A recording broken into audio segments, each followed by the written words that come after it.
Hello friends, welcome to ST Adda. Here we are just going to discuss STS 19003 math section. Now coming to the first question.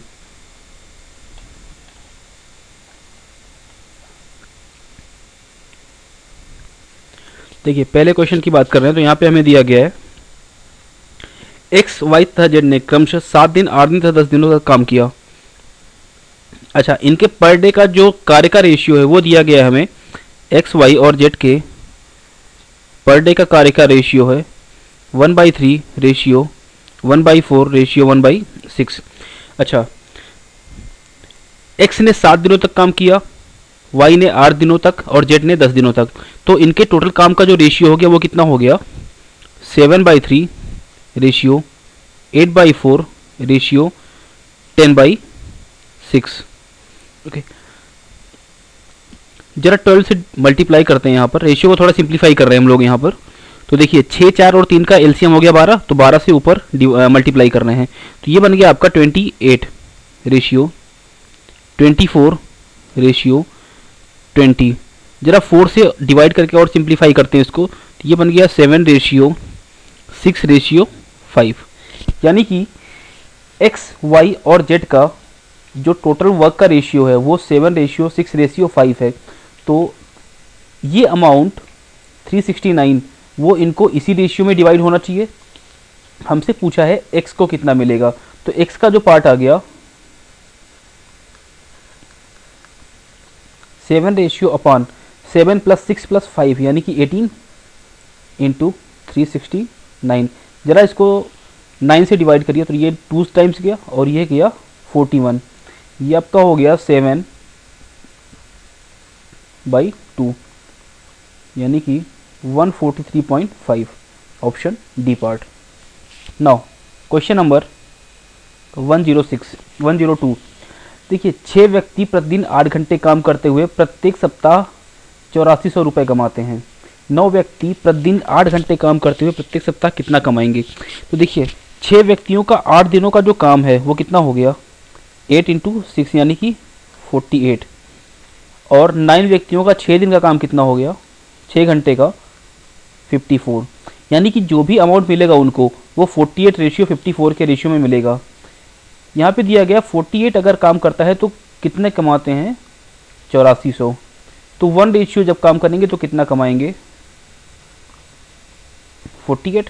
अच्छा, अगर 54 ratio में काम करेंगे तो कितना कमाएंगे 8400 इंटू 54 डिवाइड बाई 48। देखिए 6 से काटिए ज़रा इसको, या 8 से काट दीजिए।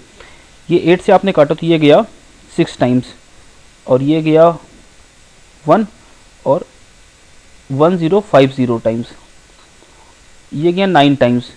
अच्छा, इसको मल्टीप्लाई करेंगे तो ये हो गया 9450 rupees. B part. Now question number 3। देखिए इजी क्वेश्चन है।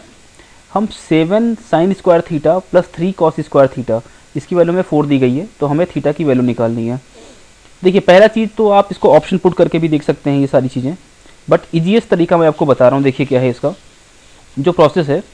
7 को हम 2 पार्ट में तोड़ेंगे। एक तो 4 sin square theta plus 3 sin square theta और plus 3 cos square theta is equal to 4।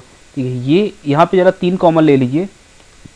ये बन गया sin square theta plus cos square theta is equal to 4 और ये है आगे आपका 4 sin स्क्वायर थीटा। ये पार्ट बन गया 1, 3 × 1 यानी कि 1। तो 4 sin square theta plus 1 is equal to 4। यहाँ से 4 sin स्क्वायर थीटा की वैल्यू आ गई 1, तो यहाँ से sin थीटा की वैल्यू आ गई 1/2, तो थीटा की वैल्यू आ गई 30 डिग्री यानी कि π/6। Now question number 104। देखिए अच्छा क्वेश्चन है, बट अगर मैं आपको इसको एक दूसरे तरीके से समझाता हूँ। देखिए sec theta plus tan theta की वैल्यू, sec theta plus tan theta अगर p है तो sec theta minus tan theta ये 1/p होगा। ओके, देखिए जब हम इन दोनों को ऐड करेंगे तो ये टेन थीटा वाले टर्म्स कैंसिल आउट हो जाएंगे। ये हेलो फ्रेंड्स, नाउ देखिए यहाँ से एक समझने वाली बात यह है कि 2 sec थीटा की वैल्यू आ गई p प्लस 1/b। अच्छा, हमें निकालना है sec थीटा। देखिए यहाँ पर हमें दिया गया है 1/4x।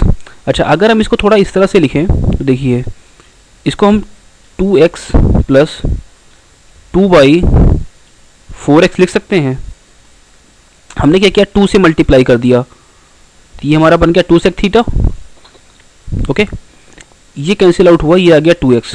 तो यहाँ से देखिए 2x हमारा आ रहा है, तो sec थीटा की वैल्यू या तो 2x होगी या 1/2x होगी, यानी इन दोनों के पार्ट की बात अगर हम करें। ठीक है, तो हम लोग यहाँ पे पहले ऑप्शन को लेके चलते हैं कि sec theta plus tan theta की वैल्यू को 2x मानते हैं। तो देखिए sec theta plus tan theta, ये अगर 2x है तो sec theta minus tan theta ये हो जाएगा 1/2x। दोनों को ऐड करते हैं तो ये कैंसिल आउट हो गया, ये हो गया हमारा 2 sec theta is equal to 2x plus 1/2x। Divide करते हैं 2 से दोनों तरफ तो sec थीटा की वैल्यू आ गई, देखिए ये कैंसिल आउट हो गया और यहाँ पे आ जाएगा x प्लस 1/4x। यही वैल्यू क्या यहाँ पे दी गई है, इसका मतलब ऑप्शन बी हमारा सही आंसर है। Now question number 105। देखिए बहुत ही अच्छा क्वेश्चन है। यहाँ पर एक चीज़ लिखी गई है, सभी धनात्मक पूर्णांक हैं, ठीक है, और आपको न्यूनतम धनात्मक मान ज्ञात करना है। तो हम यहाँ पर a is equal to B is equal to C is equal to 1 नहीं ले सकते हैं। क्यों? क्योंकि अगर हम इन तीनों चीज़ों को लेंगे तो देखिए 1 + 1 + 1 3 - 3 इज इक्वल टू 0, जबकि हमें पूछा है कि न्यूनतम धनात्मक मान क्या होगा, जबकि 0 आपका धनात्मक नहीं है, ये न्यूट्रल होता है, इसलिए हम ये कंडीशन नहीं ले सकते हैं। अगर दूसरी कंडीशन लिखते हैं, किसी एक को अलग करते हैं, तो a is equal to B को हमने 1 ले लिया और c को हमने 2 ले लिया। अब इस पर हम आंसर निकालेंगे। देखिए तो हमारा आ गया 1 + 1 + 8 - 6, ये बन गया हमारा 4, option C part. Now question number 6। देखिए हमें दिया गया है ONY, यानी कि ये वाला एंगल हमें दिया गया है 50 डिग्री। अच्छा देखिए ON और OY ये दोनों रेडियस हैं। अगर रेडियस हैं तो ये दोनों इक्वल होंगी, तो यानी कि ये वाला एंगल और ये वाला एंगल पूरा बराबर होगा। तो OYN इसकी वैल्यू भी क्या हो गई 50 डिग्री। अच्छा OMY की वैल्यू हमें दी गई है इस वाले एंगल की 15 डिग्री। तो ये देखिए ये OM और OY ये भी रेडियस है, तो OM की वैल्यू अगर OMY की वैल्यू अगर 15 है तो OYM की वैल्यू भी कितनी होगी 15 डिग्री। OYM इसकी वैल्यू भी कितनी होगी 15 डिग्री, यानी कि हमारे पास जो एंगल बचा MYN ये हो गया हमारे पास 35 डिग्री। ये वाला एंगल ये 35 डिग्री का हो गया। अच्छा देखिए MYN ये MY वृत्तखंड पर परिधि पर बना कोण है, और हमें निकालना है MON यानी ये वाला एंगल MN वृत्तखंड पर ही केंद्र पर बना कोण है। परिधि पर बना कोण है आपका 35 डिग्री, तो केंद्र पर बना कोण उसका जस्ट डबल होगा, यानी कि 70 degree, option D part. Now question number 107। देखिए अच्छा क्वेश्चन है। ओ केंद्र वाले वृत्त पर P और Q दो बिंदु हैं। देखिए ये आपका सर्कल हो गया, ये आपके दो टेंजेंट्स हो गई, ये P और Q दो बिंदु हैं, ये O सेंटर है, हमने इसको मिला दिया, ये बन गया 90 डिग्री, ये बन गया 90 डिग्री। अच्छा छोटी चाप ये वाली छोटी चाप है, तो इस पर कोई बिंदु R यहाँ पर दिया गया है। वृत्त के बिंदुओं P तथा Q पर स्पर्श रेखाएं एक दूसरे से S पर मिलती हैं। अच्छा ये जो स्पर्श रेखाएं हैं ये S पर मिल रही हैं एक दूसरे से। PSQ ये वाला एंगल आपको 20 डिग्री दिया गया है। आपसे पूछा एंगल PRQ की वैल्यू, यानी इस वाले एंगल की वैल्यू पूछी है। अब देखिए करेंगे क्या हम लोग। देखिए ये वाला एंगल आपका 20 डिग्री है, ये पूरा का पूरा 90 डिग्री, ये पूरा 90 डिग्री। ओके, तो ये वाला एंगल कितना बचा 160 डिग्री, ये 160, तो ये बाहर वाला एंगल कितना 360 का पूरा एंगल होता है, तो 360 माइनस 160 यानी कि 200। अच्छा ये एंगल अगर 200, तो देखिए ये केंद्र पर बना कोण है, और यही कोण आपका कहाँ पर बन रहा है परिधि पर, तो परिधि पर बना कोण केंद्र पर बने कोण का हाफ होता है, ये बन गया आपका 100 डिग्री। नाउ देखिए मैं इसको नाम दे देता हूँ एक पी क्यू आर और एस का। अच्छा, ये आपकी छोटी भुजा हो गई, ये 27 हो गई और ये 36 हो गई बड़ी भुजा। आपको देखिए एक चीज़ बोलेगी, छोटी भुजाओं के मध्य की दूरी 12 मीटर है। ये दोनों छोटी भुजाएं हैं, ये और ये वाली, इनके मध्य की दूरी है। तो देखिए मध्य की दूरी यानी कि एक परपेंडिकुलर ड्रॉ करेंगे, ये आपको दी गई है 12 मीटर। अच्छा, आपसे पूछा है बड़ी भुजाओं के मध्य की दूरी कितनी होगी। देखिए ये परपेंडिकुलर यहाँ पे ड्रॉ किया, ये बड़ी भुजा हो गई, हमने मान लिया ये दूरी है x। तो देखिए पूरे चतुर्भुज का क्षेत्रफल कितना होगा, ये 12, ये बेस हो गया और ये हाइट हो गई और ये बेस हो गया। तो यानी कि 12 इंटू 27 और ये क्षेत्रफल किसके बराबर होगा, इसी क्षेत्रफल के, जब हम इन दोनों को बेस और हाइट कंसीडर करेंगे। तो x इंटू 36, x की वैल्यू कितनी हो गई, यहाँ से 3 टाइम्स गया, ये गया 4 टाइम्स और ये 4 से गया 3 times, 9 D part. Now question number 109। देखिए आपको पूरा सॉल्व नहीं करना इस क्वेश्चन को, एक चीज़ समझिए केवल यहाँ पर। अच्छा, जरा फ्रैक्शन को तोड़ेंगे तो हम लोग क्या बन जाएगा, ये 9 into 9, 99 into 99 plus 95 upon 99 into 99, ये कैंसिल आउट हो गया। हमारे पास बन गया 99 इंटू 99 प्लस 95। अच्छा देखिए यहाँ पर 99 को 99 से मल्टीप्लाई करेंगे तो इकाई का अंक कितना आएगा, यूनिट डिजिट, 9 9 81 1। यहाँ पर इकाई की डिजिट है 5, तो इकाई की दोनों डिजिट्स का सम कितना हो जाएगा 6, यानी कि लास्ट में कितना आना चाहिए हमारा 6, और 6 केवल एक ऑप्शन में है डी वाले में, इसलिए ऑप्शन डी करेक्ट ऑप्शन है। देखिए अंत में 0 निकालने के लिए, ये यहाँ पर शून्य होगा, अंत में 0 निकालने के लिए हम लोग क्या करते हैं, 5 से डिवाइड करते हैं और कोशेंट्स को ऐड करते आते हैं।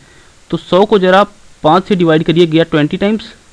अच्छा फिर से 5 से डिवाइड करिए कोशेंट को, तो गया ये 4 टाइम्स। अब ये 5 से छोटा नंबर हो गया तो अब इसको कंसीडर नहीं करेंगे। तो 20 प्लस 4 24, ये हमारा आंसर हो गया। Now question number 111।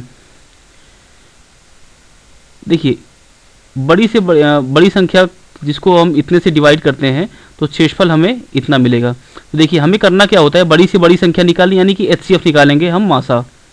किसका मासा निकालेंगे, 227 में से इसका रिमाइंडर माइनस कर दीजिए, ठीक है। 199 में से रिमाइंडर 9 का माइनस कर दीजिए और 471 में से उसका रिमाइंडर माइनस कर दिए।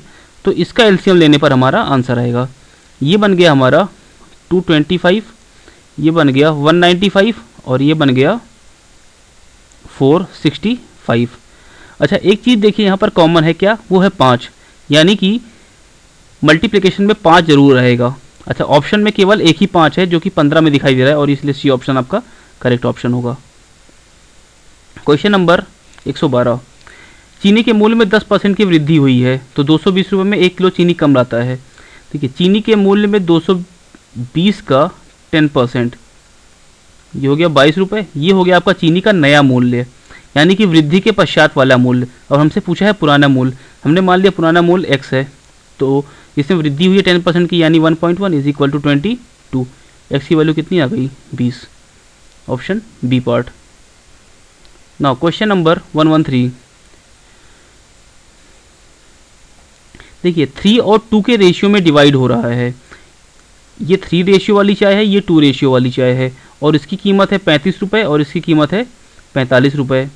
अच्छा ये हमने मान लिया CP हो गई x। Okay now 3/2 is equal to x minus 45 upon 35 minus x। देखिए यहाँ से कैलकुलेट करने पे हमारी जो वैल्यू आ रही है, x की वैल्यू आ जाएगी 39, ठीक है, ठीक है, x की वैल्यू आ गई 39, यानी कि हमारे पास CP आ गया 39 रुपये। अच्छा SP हमें दिया गया 58 रुपये, तो प्रॉफिट हो रहा होगा, CP है 39 की, SP है 58, प्रॉफिट हो रहा होगा, कितने का प्रॉफिट है ये, 19 रुपये का प्रॉफिट है, और CP कितनी है 39 इंटू 100। अच्छा अप्रॉक्सीमेट अगर वैल्यू लें तो ये हो गया 38, ये 2 टाइम्स और ये 50, अप्रॉक्सीमेट आंसर आ जाएगा आपका डी वाला। Now question number 114।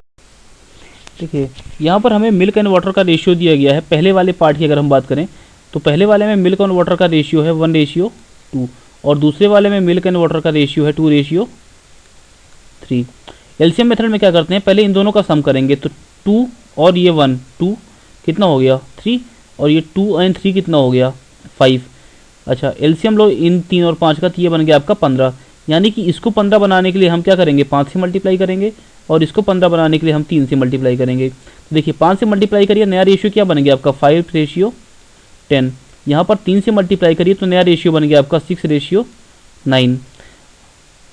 और इनको 1 और 3 के अनुपात में मिलाया जाता है। तो एक काम करिए, इसको 1 से मल्टीप्लाई करिए, इसको 3 से मल्टीप्लाई करिए, तो ये बन गया 5:10 और दूसरा वाला रेशियो बन गया 18:27। इसको ऐड करेंगे तो ये बन गया 23 और ये हो गया 37। 23:37 के अनुपात में, C option. Now question number 115। देखिए यहाँ पर एक चीज़ लिखी गई है, बहुत इंपॉर्टेंट है, विक्रय मूल्य समान हो। ठीक है, अगर विक्रय मूल्य समान है, आप लोगों ने क्या किया होगा, ये वाला फॉर्मूला लगाया होगा। ये गलत है, यहाँ पर जब भी विक्रय मूल्य समान होगा तब ये फॉर्मूला नहीं लगेगा। ठीक है, अब देखिए कैसे करेंगे इस तरह के क्वेश्चंस को। एक को 10% की हानि पर बेच रहा है, यानी मल्टीप्लायर कितना हो गया 0.90। अच्छा दूसरे वाले को 20% के प्रॉफिट पर बेच रहा है, यानी कि मल्टीप्लायर कितना हो गया 1.20। अच्छा 9 और 12 अप्रॉक्सीमेट तरह की चीज़ें हैं ये, तो 9 और 12 का एलसीएम कितना आ गया 36। तो हम क्या मान लेंगे कि जो सेलिंग प्राइस पहले वाले की है वो 36 है, तो दूसरे वाले की सेलिंग प्राइस भी क्या होगी 36। पहले वाले को ये 10% के लॉस पे बेच रहा है, तो पहले वाले की कॉस्ट प्राइस कितनी हो गई, किसी की सेलिंग प्राइस 36 है तो उसकी कॉस्ट प्राइस कितनी हो जाएगी यहाँ पर, अगर वो 10% के लॉस पर है 40। CP2 कितना हो गया, जिसको 1.2 यानी कि 20% के प्रॉफिट पे बेच रहा है, ये हो गया 30। टोटल SP कितनी हो गई 36 + 36 यानी कि 72, और टोटल CP कितनी हो गई 40 और 3 70, यानी कि 70 CP है और 72 SP है। तो प्रॉफिट कितना हुआ 2 का, और CP कितनी है 70 × 100, ये गया, ये बन गया आपका 20/7, यानी कि 2:6/7% का प्रॉफिट होगा। Question number 116। देखिए यहाँ पर जो एक चीज़ लिखी है, उनको बराबर बराबर लाभों में बांटा जाता है। ठीक है, अगर बराबर लाभ मिलता है इसका मतलब क्या हुआ, जो रेशियो होगा वो आपका बन जाएगा 1/20,000 रेशियो, 1/15,000 रेशियो, 1/10,000। इसी रेशियो में ये डिवाइड होंगे, तो जरा डिवाइड करिए, तो ये बन गया 1/20 रेशियो 1/15 रेशियो 1/10। अच्छा इनका एलसीएम ले लेते हैं, तो इनका एलसीएम आ गया 60। 60 से हम क्या करते हैं मल्टीप्लाई कर देते हैं, ये बन गया 3 टाइम्स, ये गया 4 टाइम्स और ये गया 6 टाइम्स, यानी कि 3, 4 और 6 के अनुपात में बांटा जाएगा। टोटल 52 माह के लिए इनकी पूंजी निवेश हुई है। 52 माह के लिए अगर निवेश हुई है तो देखिए हमें पूछा है वाई की पूंजी कितने समय तक निवेश हुई होगी। वाई का पार्ट कितना है 4, तो 4 अपॉन टोटल पार्ट कितना हो गया 6, 4, 10, 3, 13 × 52, ये गया 4 टाइम्स और 4 × 4 यानी कि 16, option B part. Now question number 117। देखिए इजी क्वेश्चन है। कोई धन साधारण ब्याज की दर से 3 वर्षों में 780 रुपये व 5 वर्षों में 900 रुपये हो जाता है। ब्याज की दर पूछी है। 3 साल में हो रहा है 780, 5 साल में हो जाएगा 900 रुपये। ठीक है, तो एक फॉर्मूला होता है, 1 साल का ब्याज ये हो जाएगा आपका A2 minus A1 upon T2 minus T1, तो 900 माइनस 780 अपॉन 5 माइनस 3, ये बन गया 120 अपॉन 2 यानी कि 60 रुपये। 1 साल का ब्याज हो गया 60 रुपये, तो 3 साल का ब्याज कितना हो जाएगा 180 रुपये, और 3 साल का मिश्रधन कितना है 780, तो 3 साल का प्रिंसिपल अमाउंट कितना हो गया 600, प्रिंसिपल अमाउंट 600 रुपये हो गया, इनटू 1 साल का ब्याज हमने टाइम 1 ले लिया, रेट हमें निकालना है मैंने R मान ली अपॉन 100 इज इक्वल टू 1 साल का ब्याज है। Now question number 18।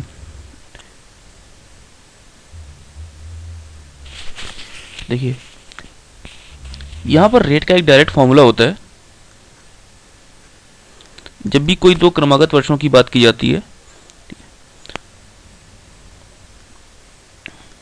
Difference of amount into 100 upon first amount. देखिए डिफरेंस ऑफ अमाउंट कितना हो गया यहाँ से 6083.5 माइनस 5290।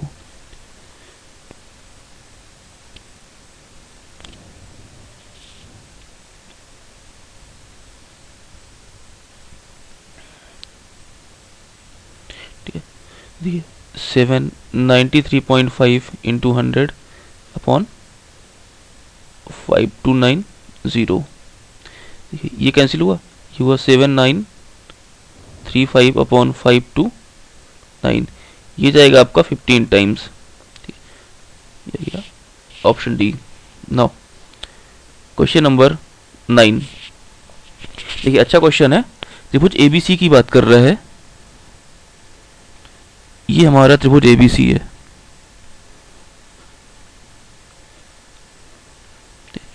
यहाँ पर ए बी 10 सेंटीमीटर है, बी सी 12 सेंटीमीटर है और ए सी 14 सेंटीमीटर है। ये केंद्रक जी है। अच्छा हमने मान लिया ये लंबाई डी है। अच्छा देखिए ये केंद्रक है तो ये अब ये मीडियन हो जाएगी आपकी। Median A D B C को दो पार्ट में डिवाइड करेगी इक्वल पार्ट में, तो ये 6 हो गया और ये 10 हो गया। ओके नाउ देखिए एक इंपॉर्टेंट फॉर्मूला होता है यहाँ पर, A C square plus A B square is equal to 2 times A D square plus B D का स्क्वायर। ए सी कितना हो गया 196, ए बी हो गया आपका 100 is equal to 2 times A D हमें निकालना है प्लस बी डी का स्क्वायर यानी कि 36। ये हो गया 296 minus 72 is equal to 2 A D square 4।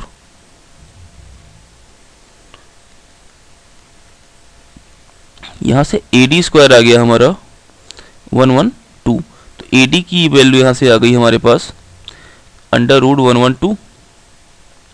अच्छा अंडर रूट 112 को हम लिख सकते हैं 16 इंटू 7, 16 बाहर आ गया तो ये हो गया 4√7।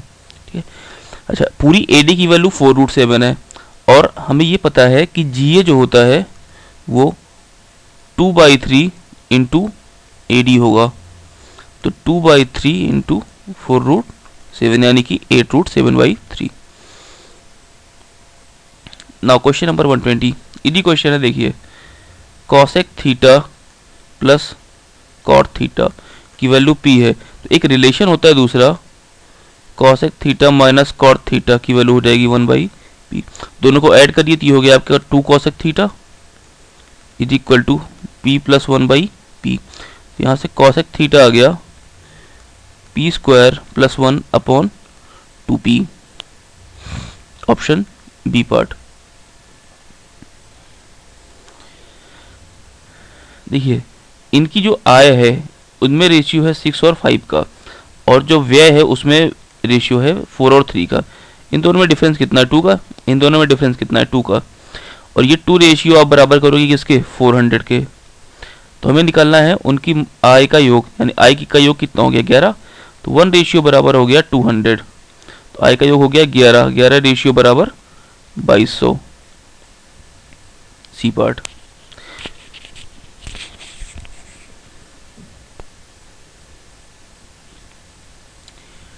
देखिए P square plus 1 upon P square,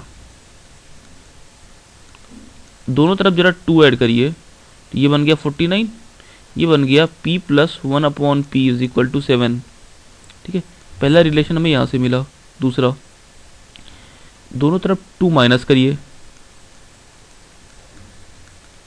ये बन गया 45, तो p माइनस 1 अपॉन पी हो गया ये 3√5। अच्छा तो आप इन दोनों को मल्टीप्लाई करिए, देखिए p minus one upon P और p plus one upon P हो गया p square minus one upon P square, यानी कि 21√5, ऑप्शन ए पार्ट। देखिए अच्छा क्वेश्चन है। अच्छा एक चीज़ यहाँ से ध्यान रखिए, हमें दिया गया है sine theta plus sine square theta is equal to 1। Sine square theta को उस तरफ ले गए हम तो बन गया 1 माइनस साइन स्क्वायर थीटा, यानी कि कॉस स्क्वायर थीटा। ये एक इंपॉर्टेंट रिलेशन हमारे पास है।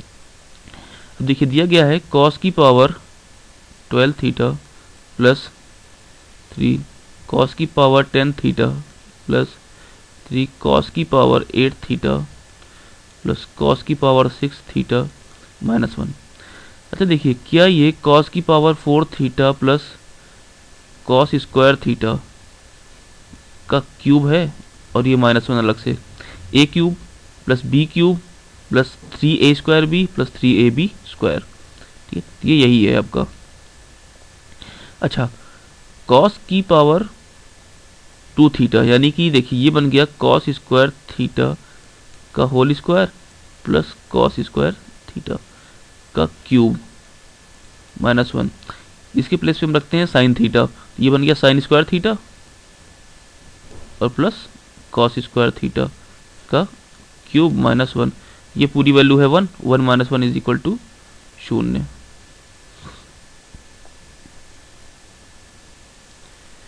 देखिए यहाँ से sign square theta upon cos square 23, ठीक है, और cos square 67 upon sine square 67।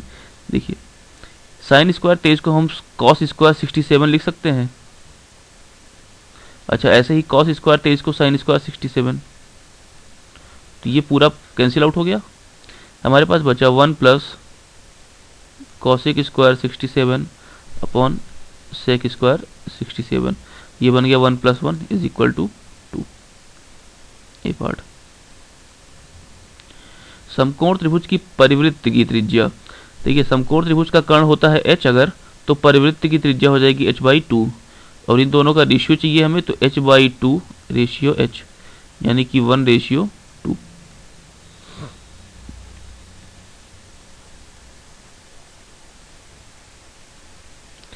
देखिए अच्छा क्वेश्चन है।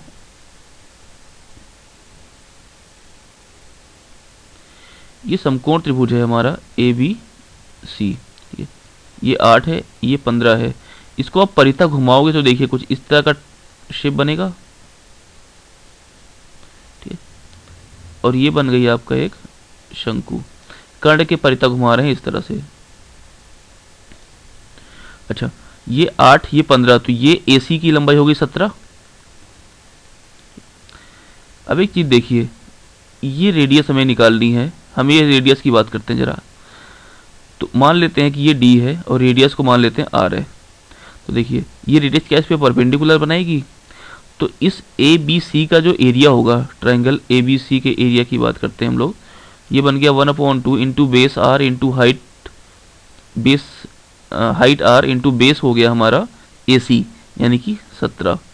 अच्छा अगर हम बात करते हैं AB और BC को कंसीडर करके, तो 1/2, यहाँ पे 15 इंटू 8, ये 2 कैंसिल हो गया, R की वैल्यू आ गई 15 इंटू 8/17, 120/17, 17 सत्ते 119, 7 पॉइंट आएगा कुछ, ऑप्शन सी पार्ट। देखिए एक फॉर्मूला होता है हमारा परसेंट मार्कअप,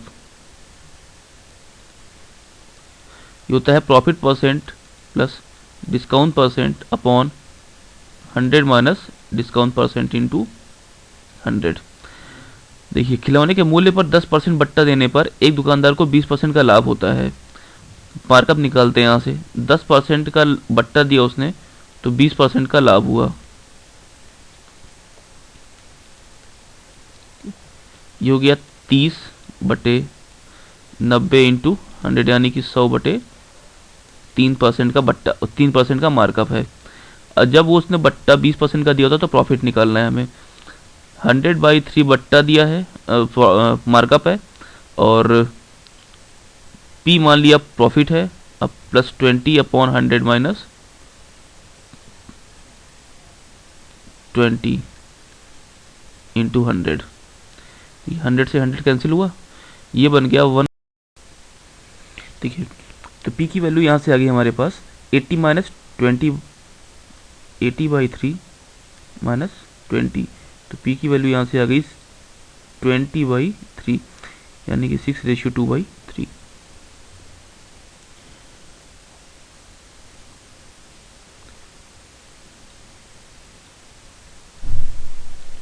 ये समलंब चतुर्भुज ABCD है,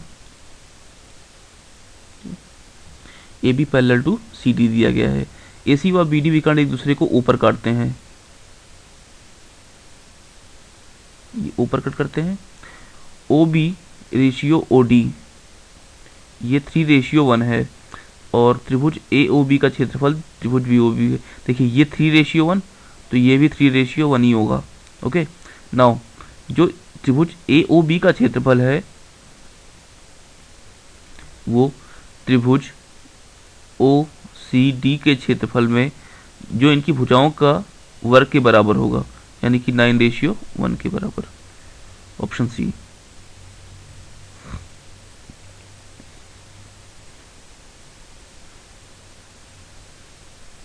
ये एक वर्ग है, ठीक है, ABCD। सुरेश मैदान के चारों ओर चलना शुरू करता है, यानी कि इस तरह से वो चलता है। साइकिल बिंदु ए से साइकिल चलाना शुरू करता है। आधा घंटा बाद वह कोणिक बिंदु सी पर, जो ए के विपरीत है, पर पहुंचता है। यदि उसकी गति 8 किलोमीटर प्रति घंटा थी, तो देखिए 8 किलोमीटर प्रति घंटे की चाल से चल रहा है और आधे घंटे चलता है, तो 8 किलोमीटर प्रति घंटे की चाल से आधे घंटे में वो 4 किलोमीटर चलेगा। और AB प्लस BC ये 4 है, यानी कि यहाँ से चलना शुरू करता है और C तक आता है, तो ये B तक आया, फिर B से C तक आया, तो ये 4 किलोमीटर। ऐसा ये दोनों बराबर होगा। x की वैल्यू आ गई 2, यानी कि ये 2 किलोमीटर्स, ये 2 किलोमीटर्स। तो वर्ग की सारी भुजाएं बराबर होती हैं, और वर्ग का क्षेत्रफल कितना होता है किसी भी भुजा का? स्क्वायर, यानी कि 4।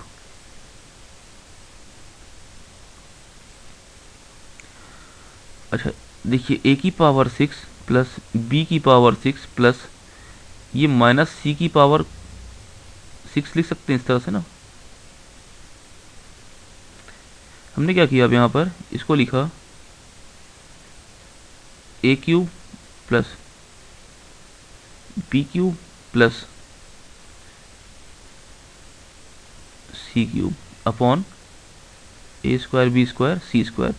देखिए a² plus b² plus c², इसको इस तरह से लिख सकते हैं, प्लस माइनस सी का square is equal to 0। a² plus b², यानी कि a plus B plus C 0 है, ठीक है, यानी कि x plus Y plus Z is equal to 0, तो x³ plus y³ plus z³ is equal to 3xyz। तो यहाँ से वैल्यू आ जाएगी is equal to 3 a² b² और माइनस c², यानी कि माइनस 3 a² b² c²। इस वैल्यू को यहाँ पे पुट कर देते हैं, तो ये कट गया और आंसर आएगा -3 सी पार्ट। देखिए अच्छा क्वेश्चन है। रॉकी के पिता की 2 लीटर की शुद्ध बोतल की शराब है। 2 लीटर यानी कि 2000 मिलीलीटर, ठीक है। देखिए एक फॉर्मूला होता है परसेंटेज का। जब हम बात करेंगे परसेंटेज की, तो जो अमाउंट शेष रहेगा उसका परसेंटेज होगा 1 माइनस आर अपॉन एक्स की पावर n इंटू 100। आर है यहाँ पर जितनी मात्रा पर डे निकाली जाती है, यानी 200 मिलीलीटर। एक्स है इनिशियल वैल्यू, यानी कि 2000 मिलीलीटर, और एन की वैल्यू हमें निकालनी है। तो देखिए 1 माइनस 200 अपॉन 2000 की पावर n इंटू 100। अच्छा ये 70 को एक्सीड नहीं करना चाहिए, यानी कि 70 के अंदर ही रहना चाहिए। देखिए ये गया 10 टाइम्स, यानी कि 9/10 का क्यूब की पावर n इंटू 100। जरा n को 1 रखते हैं, यानी कि पहले दिन की बात करते हैं, तो ये हो गया आपका 90% आया हमारा, 90%। अभी भी 70 के ऊपर ही है, 70 को एक्सीड नहीं किया है। तो दूसरे दिन की बात करते हैं, तो ये हो गया 81%। n को 2 रखा हमने, ये हो गया 90 का स्क्वायर 81, 9 का स्क्वायर 81। अच्छा n को 3 रखते हैं, ये हो गया 72.9%। अभी भी एक्सीड है, अभी भी एक्सीड नहीं किया हुआ है, यानी कि अभी भी 70 को उसने। तो देखिए जब भी n की वैल्यू को 4 रख देंगे तो ये 70 से परसेंटेज कम हो जाएगा। इसलिए हम क्या करेंगे, n को 3 तक ही रख सकते हैं था। वो 3 दिन तक अगर शराब पिए इस तरह शराब की अदला बदली करे तो वो पकड़ा नहीं जाएगा। Option B. Question number 84 132। देखिए डायरेक्ट फॉर्मूला होता है इसका, डिफरेंस इनटू नंबर। ठीक है, देखिए नंबर टोटल कितने हैं 84। ये अच्छा, ये तभी पॉसिबल होता है जब टोटल नंबर ऑफ पर्सन्स कभी भी चेंज ना हो। जैसे 84 था, 5 लोग मर गए तो 5 लोग शामिल हो गए, तो वापस संख्या कितनी बन गई आपकी 84। तो संख्या में कोई चेंज नहीं आया। ठीक है, और वेतन घट कितने से गया 20 से, तो डिफरेंस कितने का आया 20 का, और ये हो गया 84, यानी कि 1680 बी पार्ट। समबाहु त्रिभुज के अंतर्भाग में स्थित, देखिए ये एक फॉर्मूला भी होता है, आप इसको याद रखिए। ऑप्शन बी होगा इसमें, ऑप्शन ए पार्ट होगा इसमें। ये हो गया side is equal to 2/√3 P1 plus P2 plus P3। तो ये इंपॉर्टेंट फॉर्मूला भी है, आप इसको याद भी रखिए।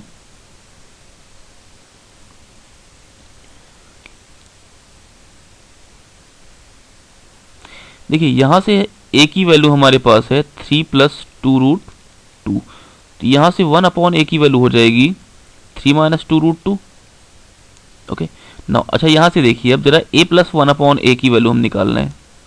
ये हो गया 6, तो यहां से a cube plus 1/a cube की वैल्यू कितनी हो जाएगी 216 माइनस 18, यानी कि 198। देखिए ये हो गया a की power 6/a cube plus 4/a cube plus a² cube plus 1/a cube. ये बन गया a की पावर 3 प्लस 1/a की पावर 3। इसको और इसको एक ब्रैकेट में कर लिया, a प्लस 1/a। दोनों की वैल्यू हमारे पास है 198 प्लस 6, यानी कि 204। इसको लिख लिया हमने tan 2 theta plus 45 degree is equal to tan 90 minus 3 theta. Compare करते हैं तो 2 theta plus 45 is equal to 90 minus 3 theta. ये आ गया आपका 5 theta is equal to 45, theta की वैल्यू आ गई 9। घनाभ का आयतन होता है ABC और टोटल सरफेस होती है उसकी S, 2 times AB plus BC plus CA। जरा इस वाले पार्ट की बात करते हैं। 4/5 एलसीएम ले लिया हमने ABC, ये हो गया AB plus BC plus CA। 4/5 AB plus BC plus CA की वैल्यू हो जाएगी S/2 अपॉन AB, C की वैल्यू है हमारे पास V। देखिए ये बन गया 2/5 S/V।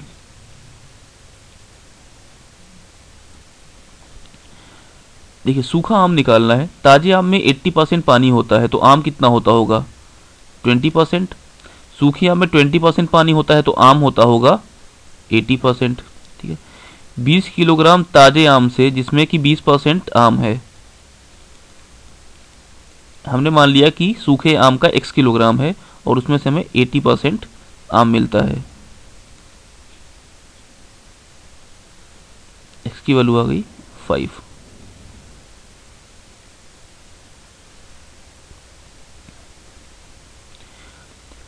मासा 13 है, तो हमने मान लिया संख्या हो गई 13x और 13y। ठीक है, इनके लासा की बात करते हो तो 13xy लासा हो गया इज इक्वल टू 273। तो यहाँ से xy की वैल्यू आ गई 21। अच्छा x को अगर 1 रखेंगे तो y कितना हो जाएगा 21, पहला पेयर हमें मिल गया। x को 3 रखते हैं तो y कितना हो गया 7।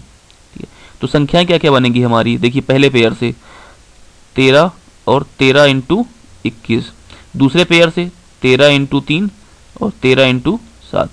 यहाँ पे बोल रहा है प्रत्येक संख्या 13 से बड़ी होनी चाहिए, तो ये वाला ऑप्शन नहीं हो सकता। तो दूसरी संख्या क्या होगी आपकी 13 इंटू 3 और 13 इंटू 7, इनका सम कितना हो गया 13, 3 प्लस 7 यानी कि 130। देखिए इसका एक फॉर्मूला होता है रेशियो का। यदि रेशियो m/n है तो माइनस टाइम्स ax1 तो ये आपका डायरेक्ट एक फॉर्मूला होता है, आप इसको नोट कर लीजिए, ठीक है। अच्छा देखिए, हमें दिया गया है 3x minus 2y plus 7 is equal to 0। A X plus B Y plus C is equal to 0 से कंपेयर करिए। ए की वैल्यू आ गई 3, बी की वैल्यू आ गई -2 और सी की वैल्यू आ गई 7। अच्छा, ये है हमारा x1 y1, ये है x2 y2।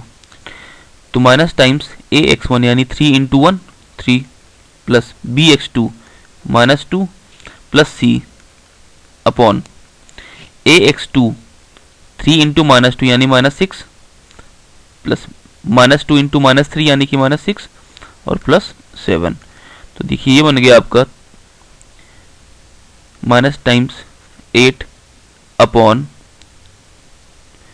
ये हो गया 12, 12 माइनस 7 यानी कि 5 और ये -5, तो ये हो गया 8/5 का रेशियो।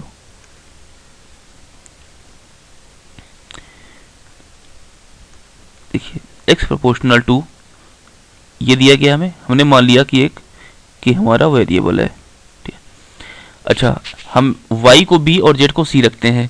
देखिए x की वैल्यू आएगी हमारी a जब हमने रखा y को b और z को c। यहाँ से k की वैल्यू आ गई हमारे पास ac अपॉन b। अच्छा, हमें x की वैल्यू निकालनी है जब हमने k की वैल्यू हमारे पास ac अपॉन b आ गई, जब हमने y को b स्क्वायर रखा और z को c स्क्वायर रखा। देखिए ये कैंसिल आउट हुआ, एक पावर थी, ये कैंसिल आउट हुआ, तो हमारे पास आया ए बी अपॉन सी।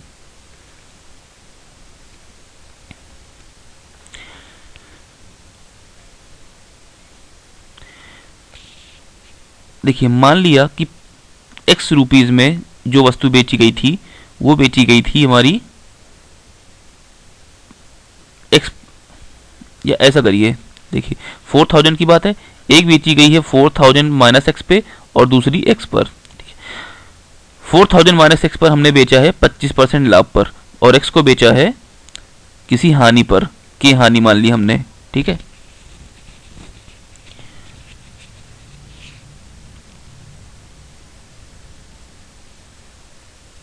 अब एक चीज देखिए, यहाँ से 4000 माइनस एक्स ये बेचा गया है 25% लाभ पर, ठीक है। अच्छा, इसको ऐसे करने की बजाय आप एक अच्छी चीज देखिए जरा, इसमें 4000 पे बेची गई है, ठीक है, एसपी हो गई 4000, ठीक, ये प्रति वस्तु की दर से बेचा जा रहा है। अच्छा ठीक ठीक, यदि उनमें से एक 25% के लाभ पर बेची गई है, तो देखिए ये पहली वस्तु का विक्रय मूल्य, दूसरी वस्तु का विक्रय मूल्य भी कितना होगा 4000। पहली वस्तु आपकी प्रॉफिट पर बेची गई है 25% के, ठीक है, तो दूसरी वस्तु कितने के लाभ पर बेची जाए कि कोई प्रॉफिट या लॉस ना हो, ठीक है। ये 25% के प्रॉफिट पर बेची गई है यानी कि 1.25, ठीक है। तो अगर ये प्रॉफिट है तो सीपी कितना हुआ होगा, इसका डिवाइड करिए, हो गया 3200, यानी कि प्रॉफिट कुल हुआ कितना 800 रुपए का। और आपसे बोल रहा है कोई प्रॉफिट या लॉस नहीं है, तो अगर 800 का प्रॉफिट है तो यहाँ पे लॉस कितने का हो रहा होगा 800 रुपीज़ का। अगर 800 का लॉस है तो यहाँ पर CP2 कितना हो जाएगा 400 प्लस 4000 प्लस 800 यानी कि 4800। अच्छा, आपको निकालना है हानि प्रतिशत, तो लॉस परसेंट हो गया 800 डिवाइड बाई 4800 इंटू 100, 100/3 यानी कि 16 सही 2/3%। ओके, DIs की बात करते हैं अब जरा यहाँ पर। देखिए हमें बोला गया है कि प्रकाशन कंपनी की 6 शाखाएं हैं, ठीक, और वहाँ पर हमें कुछ बुक्स का उनकी बिक्री दी गई है, ठीक है। तो इन पुस्तकों की संख्या जो बेची गई है वो आपको दी गई है। अच्छा, अब एक चीज़ यहाँ पर ध्यान रखिए, क्वेश्चन नंबर 144 की बात करते हैं। अगर शाखा B2 से पुस्तकों की बिक्री में 25% की वृद्धि हो जाए और B4 की शाखा से 10% की कमी आ जाए तो सभी 6 शाखाओं का औसत बिक्री में कितना परिवर्तन आएगा। तो आपको पूरा नहीं निकालना है सभी का, आपको केवल इन्हीं दोनों का औसत निकालना है जितना परिवर्तन आएगा। देखिए B2 है कितना 40,000 और B4 कितना है 80,000, ठीक है। देखिए 40,000 यानी कि 40 और 80, 40 में आपको वृद्धि करनी है। देखिए डीआईज की बात करते हैं, हमें यहाँ पर एक प्रकाशन कंपनी दी गई है, ठीक है। उनकी 6 शाखाएं हैं, B1 B2 से लेकर B6 तक, और उनकी पुस्तकों की संख्या की बिक्री हजारों में दी गई है। अब देखिए, हमें क्वेश्चन नंबर 144 की बात करते हैं। शाखा B2 से पुस्तकों की बिक्री में 25% की वृद्धि हो जाए और B4 से 10% की कमी आ जाए तो 6 संख्याओं की औसत बिक्री में कितना परिवर्तन आएगा। देखिए, आपको पूरा कैलकुलेट नहीं करना है, आपको केवल डिफरेंस निकालना है B2 और B4 के टोटल सम का, पहले और अब का। देखिए, B2 पहले कितना था 40 और 25% की वृद्धि हो गई तो उपन कितना गया 40 + 10 यानी कि 50। अच्छा, B4 पहले था 80 और 10% की कमी आ गई यानी 80 - 8, ये बन गया 72। इनका सम हो गया आपका 122। अच्छा, पहले इनका सम कितना था B2 और B4 का 40 और ये 80 यानी कि 120। अच्छा, डिफरेंस कितने का आया, कितने की वृद्धि हो रही है, पहली चीज तो यहाँ पर तो वृद्धि हो रही है, तो आपके ये दोनों ऑप्शन गलत हो गए, केवल इन दोनों में से कोई एक होगा। वृद्धि हो रही है 2 की, ठीक है। अच्छा, अब एक चीज देखिए, यहाँ पर पहले सम कितना था 20 40 60 80 और 60 140 और ये 60 हो गया, 140 60 200 200 और ये 100 कितना हो गया 300। कुल जो सम था वो 300 था। 200 की बिक्री थी, 2 का डिफरेंस आ रहा है 300 पर, तो 200/300 × 100, ये बन गया आपका 2/3 का, यानी कि 0.66% की वृद्धि होगी। यदि प्रत्येक शाखा में पुस्तकों की बिक्री में 2% की वृद्धि हो जाए तो प्रकाशन कंपनी की कुल बिक्री में कितने की देखिए, पहले B1 20% था, 20 था, तो 20 में 2% की वृद्धि होगी यानी 4 की वृद्धि हो गई, ठीक, सॉरी 0.4 की वृद्धि हो गई, ठीक है। तो पहले था 20, अब हो गया 20.4। B2 पहले 40 था, 2% की वृद्धि हो गई यानी कि बन गया 0.8, तो हो गया 40.8। B3, अच्छा B3 थोड़ा कैलकुलेटिव है, थोड़ा बाद में आते हैं। B4 की बात करते हैं, 80 था, 2% की वृद्धि हो गई, ठीक है, तो ये बन गया 1.6 यानी कि 81.6। B6 की बात करते हैं, ये था 60 और ये हो गया 61.2। अच्छा, वैल्यूज काफ़ी पास में है इसलिए हमें सब कैलकुलेट करना पड़ेगा। B3 की बात करते हैं, 55 था, 2% की वृद्धि हो गई, तो यानी कि 1.1 की वृद्धि हो गई, तो 55 और 1.1 हो गया 56.1। और 45 था ये B5 और इसमें 2% की वृद्धि हो गई, तो देखिए B5 का 2% कितना हो गया यानी कि 45 और 2 यानी कि 0.9 की वृद्धि हो गई, तो 45 और 0.9 45.9, इन सबको ऐड करना पड़ेगा। अच्छा, एक चीज और आप यहां से कर सकते हैं, इनका डायरेक्ट सम निकाल लीजिए और 2% की वृद्धि कर दीजिए उसमें। तो देखिए, डायरेक्ट सम हमने पहले निकाल लिया था, 300 आया था, तो 300 का 2% कितना हो गया 6, तो पहले 300 की वृद्धि थी, अब 300 + 6 यानी कि 306 की बी पार्ट। आपको पूरा कैलकुलेट नहीं करना है।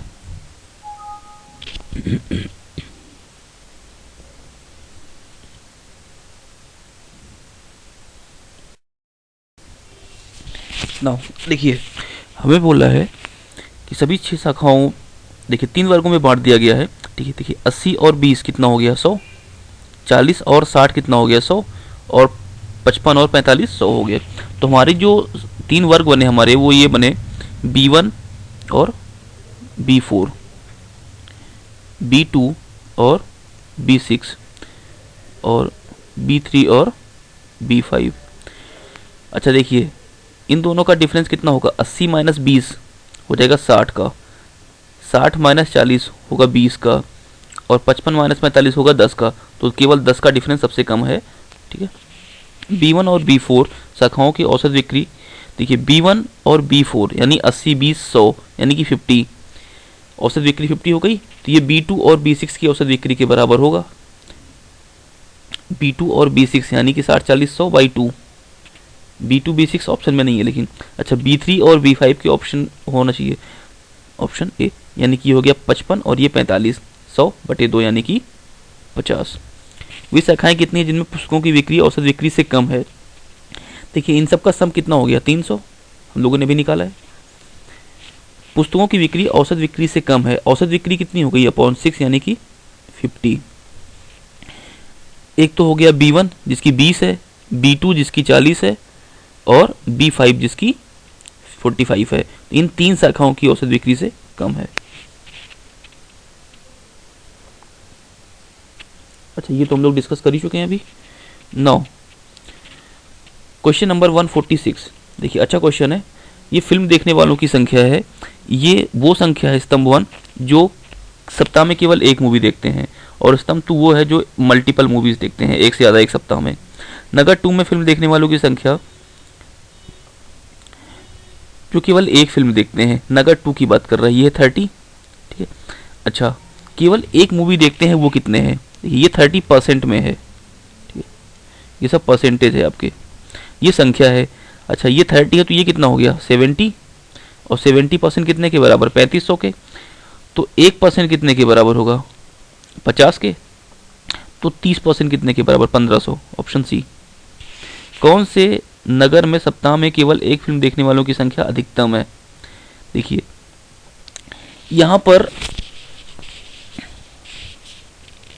50% की बात कर रहा है। 50% लोग इसको देखते होंगे तो 50% यानी कि 3200 लोग इसको देखते होंगे, तो नगर 1 में संख्या हो गई आपकी 3200। नगर 2 की बात कर रहा है, नगर 2 में संख्या हमारी निकली थी 1500। नगर 3 की बात कर रहा है, देखिए यहाँ पर 65% बराबर 7000, तो 65% बराबर कितना होगा? ये होगा 35% बराबर 7000 यानी कि 1% बराबर 200। तो 65% बराबर 13000, ये 13000 हो गया। ठीक है, और दिया गया है ऑप्शन में ऑप्शन 4। देखिए ये हो गया आपका 75% बराबर 5400। ठीक है, तो 25% निकालना है यानी कि 1/3 निकालना है, तो ये हो गया 1800। ठीक है, तो अधिकतम किस में है? 13000 जो कि सी में। 9 फिल्म देखने वालों की संख्या न्यूनतम है। देखिए 1500 1300। अच्छा, यहां पर हो गया आपका, इन्हीं में से देखिए ये आपका निकल गया कितना? 13000 1500 यानी कि दूसरे वाले में। पांचों नगरों को मिलाकर फिल्म देखने वाले व्यक्तियों की संख्या जो सप्ताह में केवल एक फिल्म देखते हैं निम्न है। देखिए सप्ताह में एक फिल्म देखने वालों की संख्या पूछी है आपसे। ठीक है, लास्ट वाला और निकाल दीजिए। 20% बराबर 2900।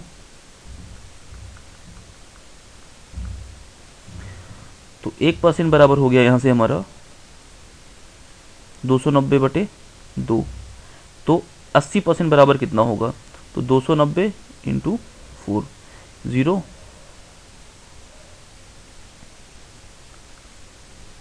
1100 सॉरी 11600। अच्छा 11600 जरा इनका ऐड करते हैं अब। देखिए लास्ट में आ जाएगा 20, सब में 20 है। ठीक है, 8 2 10 10 3 8 2 10 5 15 15 3 18 18 6। Hello friends, welcome to ST Adda. We are going to have a discussion of English section, right?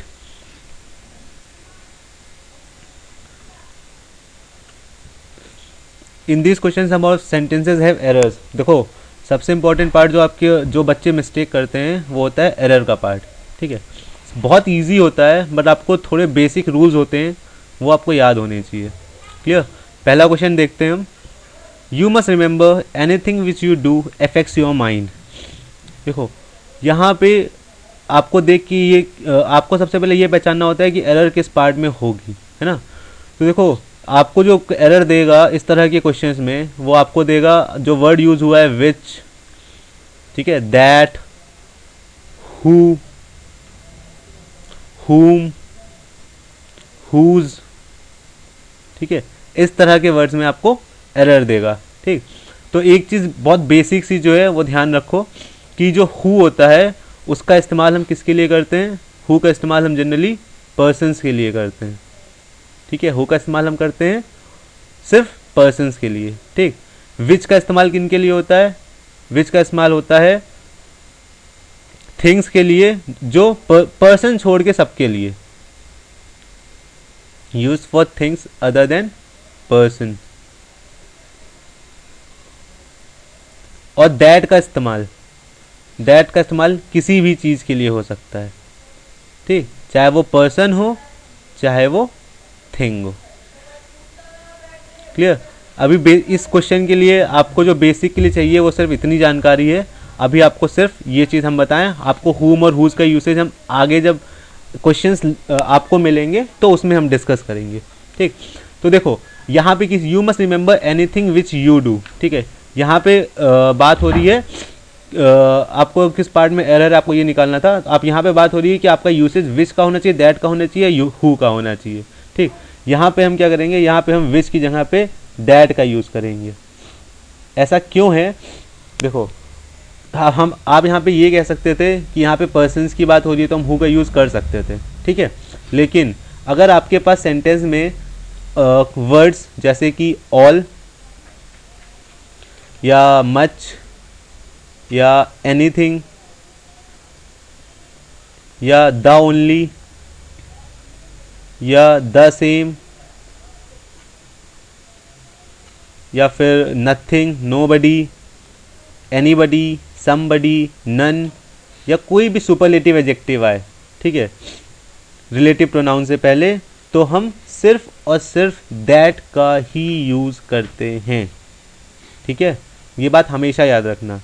अगर किसी भी relative pronoun that, which, who, whom, whose, इनसे पहले all, much, anything, the only, the same, ठीक, nobody, nothing, somebody, none, या कोई भी superlative adjective आए, then we always use that. Clear है? Moving on to the next question. He is so polite in his nature and hence everybody loves him. देखो दो words होते हैं क्या, सो और टू, ठीक, दोनों की मीनिंग होती है वेरी, ठीक। अब देखो लेकिन इन तीनों का यूसेज डिफरेंट होता है। कैसे? देखो सो का यूज हम करते हैं अगर, तो उसके साथ हम दैट का इस्तेमाल करते हैं, ठीक है। अच्छा, अगर हमने वेरी का यूज़ किया है, ठीक है, तो इसके लिए कोई भी पर्टिकुलर रूल नहीं है, ठीक है। और अगर हमने टू का इस्तेमाल किया है, ठीक, तो इसके लिए स्ट्रक्चर होता है two plus adjective plus two plus first form of the verb, ठीक। ये बेसिक रूल है, लेकिन आपको यूसेज में समझ में नहीं आएगा, आपको यूसेज में लगेगा कि सब कुछ सही है, ठीक। अब देखो आपके पास सेंटेंस में दिया है सो का यूसेज और उसके बाद आपको कहीं पे भी दैट नहीं दिया, इसका मतलब सेंटेंस में क्या है, एरर है, ठीक। अच्छा, हम इसमें क्या कर सकते हैं, देखो हमारे पास टू का यूसेज है, टू के बाद यहाँ पे सेंटेंस में कहीं टू भी नहीं है, ठीक, तो हम उसका भी यूसेज नहीं करेंगे। सबसे ईजी क्या है हमारे लिए, हम सो को रिप्लेस कर दें वेरी से। He is very polite in his nature and hence everybody loves him. सिर्फ इतनी चीज़ आपको ध्यान देनी है। तो देखो यहाँ पे हम दूसरा यूसेज ये कर सकते थे कि हमारे पास सेंटेंस में दिया था he is so polite in his nature, ठीक है, तो हम एंड कोई जगह पे दैट का यूज़ कर सकते थे, ठीक है। एंड हेंस को हम पूरा रिप्लेस कर सकते हैं दैट से। He is so polite in his nature that everybody loves him, ठीक है, ये भी हम यूज़ कर सकते थे, ठीक। लेकिन बेटर यूसेज क्या होता है कि आपको ज़्यादा वर्ड्स हटाने की ज़रूरत नहीं है, जितने कम से कम में आप अपना आंसर दे सको उस वो यूसेज आपका बेटर माना जाता है। इसलिए हम यहाँ पे he is very polite in his nature का यूज़ करेंगे, ठीक है। दोनों सही है, ये बात ध्यान रखना। एग्जाम में आएगा तो आप क्या करोगे, आप सो की जगह पे सो को रिप्लेस करोगे वेरी से और आप ऑप्शन लगाओगे ए। क्लियर? नेक्स्ट चलते हैं, नो सूनर, ठीक है। देखो no sooner did he start writing when his pen ran out of ink. एक चीज़ ध्यान देना, नो सूनर के साथ हम देन का यूसेज करते हैं। नो सूनर के साथ हम देन का यूसेज करते हैं, और हार्डली या स्कार्सली अगर दिया हो, ठीक, तो इसके साथ हम व्हेन का यूज़ करते हैं। तो क्या करेंगे हम, सिंपली हम सिंपली when को रिप्लेस करेंगे then से। No sooner did he start writing then his pen run out of ink. Clear है? ओके, आगे चलते हैं। Being a nice sunny day we decided to go on a picnic. देखो इस sentence में बहुत सिंपल सी चीज़ देखो, जो हमारा सब्जेक्ट है वी, जो हमारा सब्जेक्ट है इसमें वी, ठीक है, ये ना तो पार्टिसिपल का काम कर रहा है, ठीक है, और ना ही किसी भी काम का असर झेल रहा है, ठीक। तो हमें क्या करना होता है, अगर हमारे पास ऐसा सेंटेंस आता है, ठीक है, तो हम इसमें क्या करते हैं, या तो हम जो पार्टिसिपल का सब्जेक्ट होता है, ठीक है, वो उसको पार्टिसिपल के पहले रखते हैं, ठीक है, या क्या होता है, या तो पार्टिकल से या तो जो मेन सेंटेंस होता है हमारा, उसकी हम वॉइस को चेंज करते हैं, या तो उसको एक्टिव वॉइस या पैसिव वॉइस में एक पर्टिकुलर वॉइस में चेंज करते हैं, ठीक। तो यहाँ पे हम क्या करेंगे, यहाँ पे हम बीइंग से पहले इट का यूज़ करेंगे, it being a nice sunny day, ठीक है। इसको कहते हैं मिस रिलेटेड पार्टिसिपल एरर। ये पार्टिसिपल की एरर होती है सिर्फ अगर पार्टिसिपल अगर हमारा जो सब्जेक्ट है उसका यूसेज हम पार्टिसिपल के पहले ज़रूर करते हैं, या तो फिर हम पूरे सेंटेंस की वॉइस को ही चेंज कर देते हैं। Clear? Next, could you be kind enough to make a personal visit on any day. देखो एनी और सम, ठीक, ये दो वर्ड्स हैं जिनका यूसेज बहुत ध्यान से करना।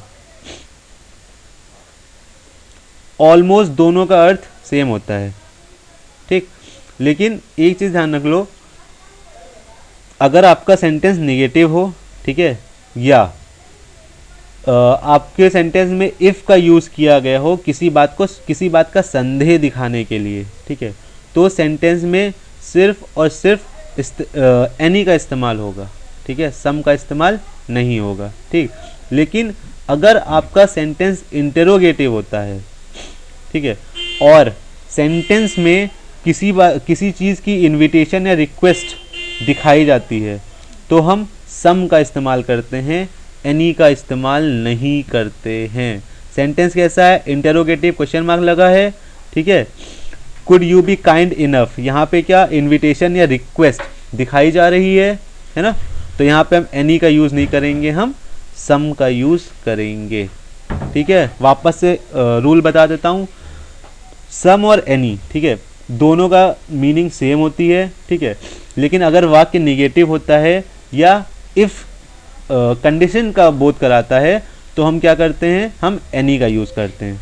लेकिन अगर सेंटेंस हमारा इंटेरोगेटिव होता है, ठीक, और वाक्य में किसी तरह का इनविटेशन या रिक्वेस्ट दिखाया जाता है, तो हम सिर्फ सम का यूज़ करते हैं, एनी का यूज़ नहीं करते हैं। क्लियर है? आगे चलते हैं। Out of the 4 alternatives choose the one which best expresses the meaning of the given word. Okay, रेप्रीमेंड। रेप्रीमेंड का मतलब क्या होता है? रेप्रीमेंड का मतलब होता है किसी चीज़ का डिसअप्रूवल करना, किसी चीज़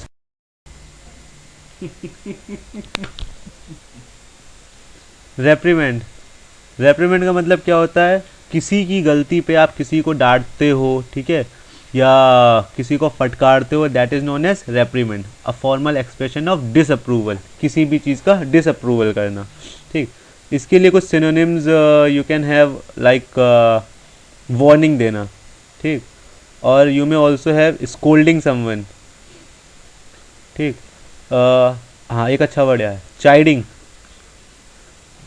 ठीक, इसका मतलब क्या होता है, रिब्यूक करना, किसी को डांटना। बैनिश का मतलब क्या होता है, किसी चीज़ को निकाल देना, ठीक। और वर्ड्स क्या है बाबा, ब्लास्ट का मतलब क्या होता है, किसी भी चीज़ का विस्फोट होना, ब्लास्ट होना। बोस्ट का मतलब क्या होता है, कुछ लोग आपने देखे होंगे जो बहुत डींगे मारते हैं, मैं ये कर दूंगा, मैं वो कर लूँगा एंड ऑल, है ना, उनके लिए यूज़ होता है बोस्ट, डींग मारना। क्लियर है?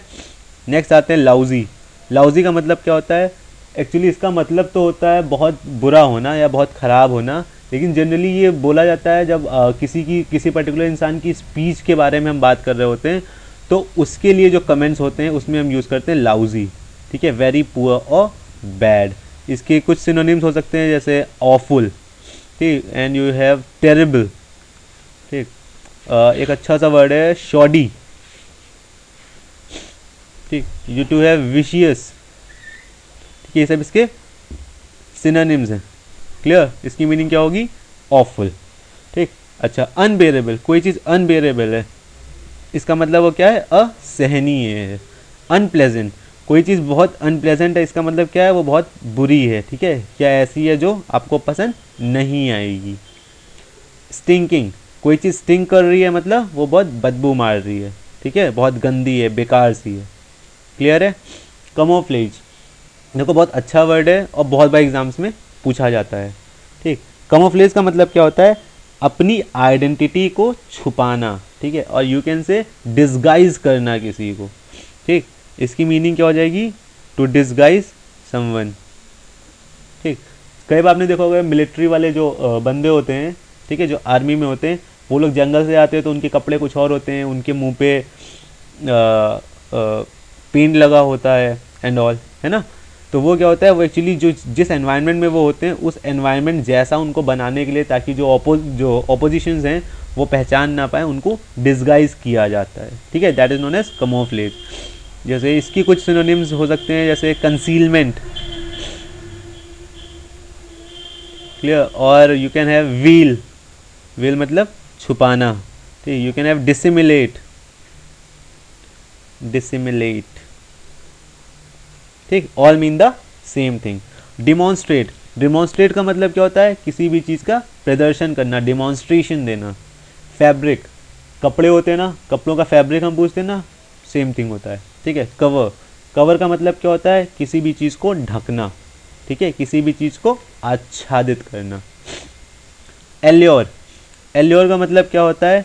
किसी को लुभाना या किसी चीज़ का आकर्षण, ठीक है।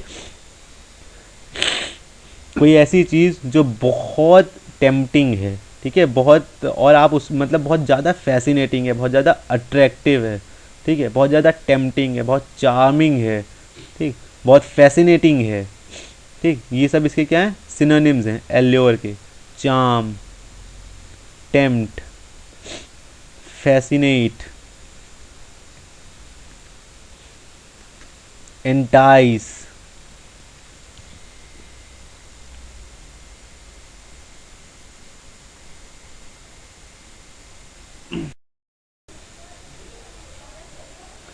तो इसकी मीनिंग क्या हो जाएगी? टेम्प्ट, ठीक है। अच्छा, और हमारा वर्ड क्या क्या? अटेम्प्ट, अटेम्प्ट का मतलब क्या होता है? किसी भी चीज़ का प्रयत्न करना, किसी चीज़ की कोशिश करना। डिसीव, डिसीव का मतलब क्या होता है? किसी को धोखा देना, ठीक। प्रेज, प्रेज का मतलब क्या होता है? किसी का गुणगान करना या प्रशंसा करना। क्लियर है? आगे चलते हैं। Idioms and phrases. A dark horse, a dark horse का एक्चुअल मतलब ये होता है कि देखो कोई इंसान है, ठीक है, आपने नहीं सोचा था कि वो जीत जाएगा, बट वो जीत जाता है, ठीक है। तो उसके लिए हम क्या यूज़ करेंगे? अ डार्क हॉर्स, ठीक है, मतलब एन अनफोर्सिन कंपिटिटर। वो कभी कंपिटिटर हुआ नहीं करता था, बिकॉज इसीलिए वो एक्सपेक्टेड नहीं था कि वो जीतेगा, बट वो जीतता है। Clear? In fits and starts, in fits and starts का मतलब होता है रुक रुक कर, ठीक है। इसका मतलब क्या हुआ? इररेगुलरली। क्लियर है? To look down one's nose, to look down one's nose का मतलब होता है किसी भी चीज़ को अपने से नीचा समझना, मतलब to regard with contempt. Clear है? Next, to have something up one sleeve, इसका मतलब होता है अपनी, देखो, to have something up one sleeve मतलब कोई ऐसी चीज़ है जिसको आप सबको नहीं बता रहे हो, अपने पास सीक्रेटली रखे हो, ठीक है, कि कोई ऐसी योजना, ठीक है, कोई ऐसी तरकीब जिसको आप सीक्रेट रखे हो अपने लिए। To have a secret plan. Clear? Choose the word opposite in meaning. Language, language का मतलब क्या होता है? देखो, कोई भी इंसान, ठीक है, वो ऐसे बिहेव कर रहा है, ठीक है, जैसे उसके पास मतलब एनर्जी नहीं है, ठीक है, बहुत सिंपल से वे से, ठीक। तो उसके लिए हम यूज़ करते हैं लैंग्वेज। ठीक है। इसके कुछ सिनोनिम्स हो सकते हैं, जैसे कि यू कैन हैव अपैथेटिक, ठीक, और यू कैन हैव स्पिरिटलेस। जो इंसान मतलब कहते नहीं है तुम्हें, मतलब ऐसा लग रहा है कि मतलब तुम्हें अंदर आत्मा ही नहीं है, हिम्मत ही नहीं है, ठीक है। जब क्या होता है, इंसान बहुत ज़्यादा टायर्ड होता है, ठीक है, तो उसका एक्चुअली माइंड और बॉडी दोनों एक साथ काम बराबर वैसे नहीं करती है, ठीक है। तो उस पर्टिकुलर सिचुएशन में भी ये चीज़ें हो जाती हैं, ठीक। तो यहाँ पे हमें एंटोनिम्स बताना, राइट। तो लैंग्वेज की मीनिंग क्या होती है, स्पिरिटलेस। तो इसका ऑपोजिट क्या हो जाएगा, जिसके पास बहुत सारी एनर्जी हो, मीन्स एनर्जेटिक। क्लियर है। अच्छा, कोई चीज़ हाइजीनिक है, हाइजीनिक मतलब क्या होता है, इसकी मीनिंग में बहुत स्वास्थ्यकर है। क्लियर।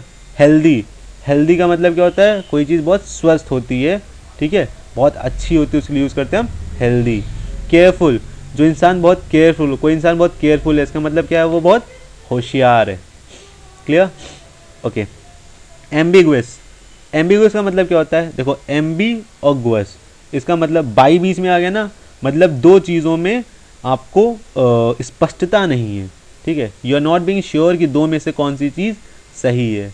सिनोनिम्स देख सकते हैं हम, डाउटफुल, ठीक, या यू कैन से वेग, ठीक, अनसर्टेन, ड्यूबियस।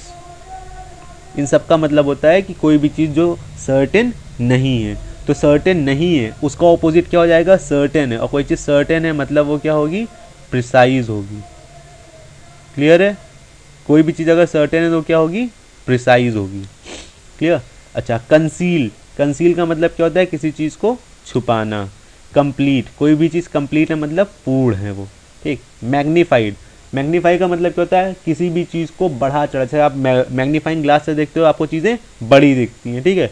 उसी तरह मैग्नीफाइड का मतलब क्या होता है, किसी भी चीज़, किसी बात को बढ़ा चढ़ा कर बताना।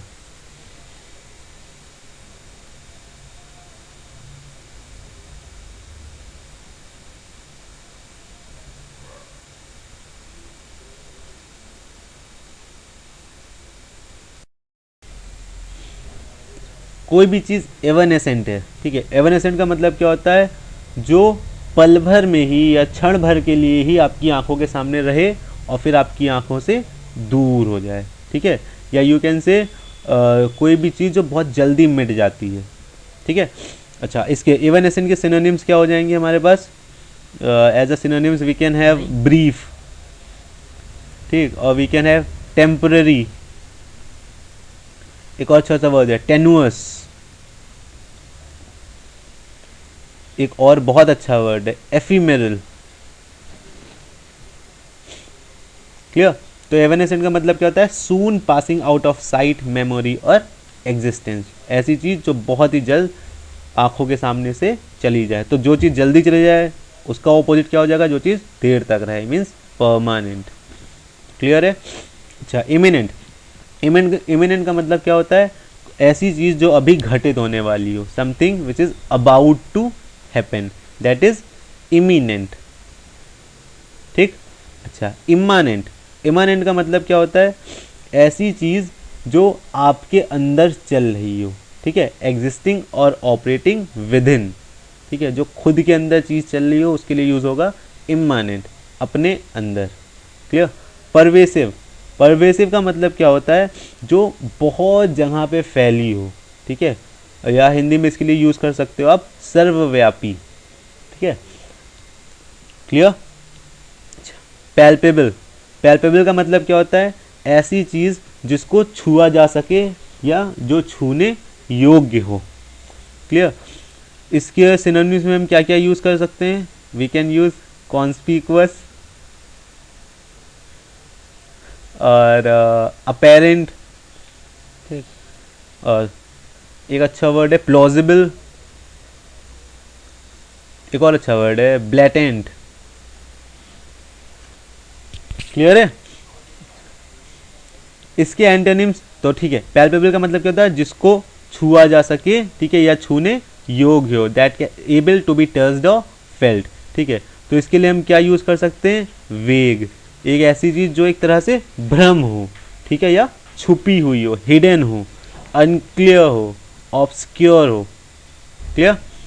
कॉन्स्पिक्यूअस, कॉन्स्पिक्यूअस का मतलब क्या होता है, किसी चीज़ के प्रत्यक्ष होना। क्लियर। कंसिस्टेंट, कोई चीज़ कंसिस्टेंट है मतलब एक जैसी है, एक समान है, एक रूप में है।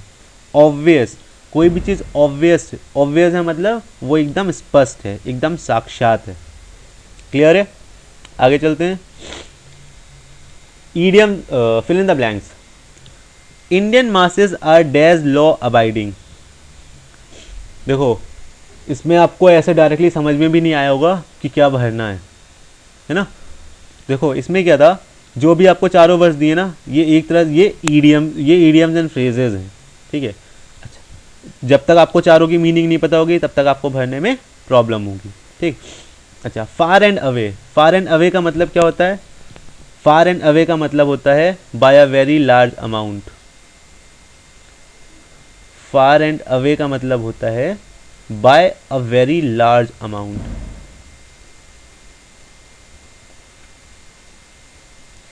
यही सेम मीनिंग बाय फार की भी होती है, जो आपका सी ऑप्शन में दिया हुआ है।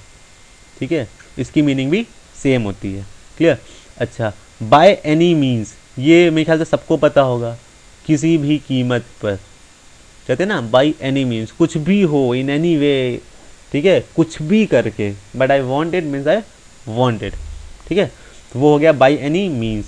और by and large, by and large का मतलब क्या होता है कि कोई भी चीज़ है, ठीक है, जिसके बारे में हम बात कर रहे हैं, हम जनरली तो उसको ट्रू मानते हैं, ठीक है, बट कंप्लीटली वो अपने आप में ट्रू नहीं होती है। या हम ये कह सकते हैं कंसिडरिंग एवरीथिंग, ठीक है, जितनी भी चीज़ें हैं, ठीक है, उसके according Indian masses are by and large law abiding. ठीक है, क्लियर है। तो यहाँ पे हम क्या यूज़ करेंगे? By and large. क्लियर।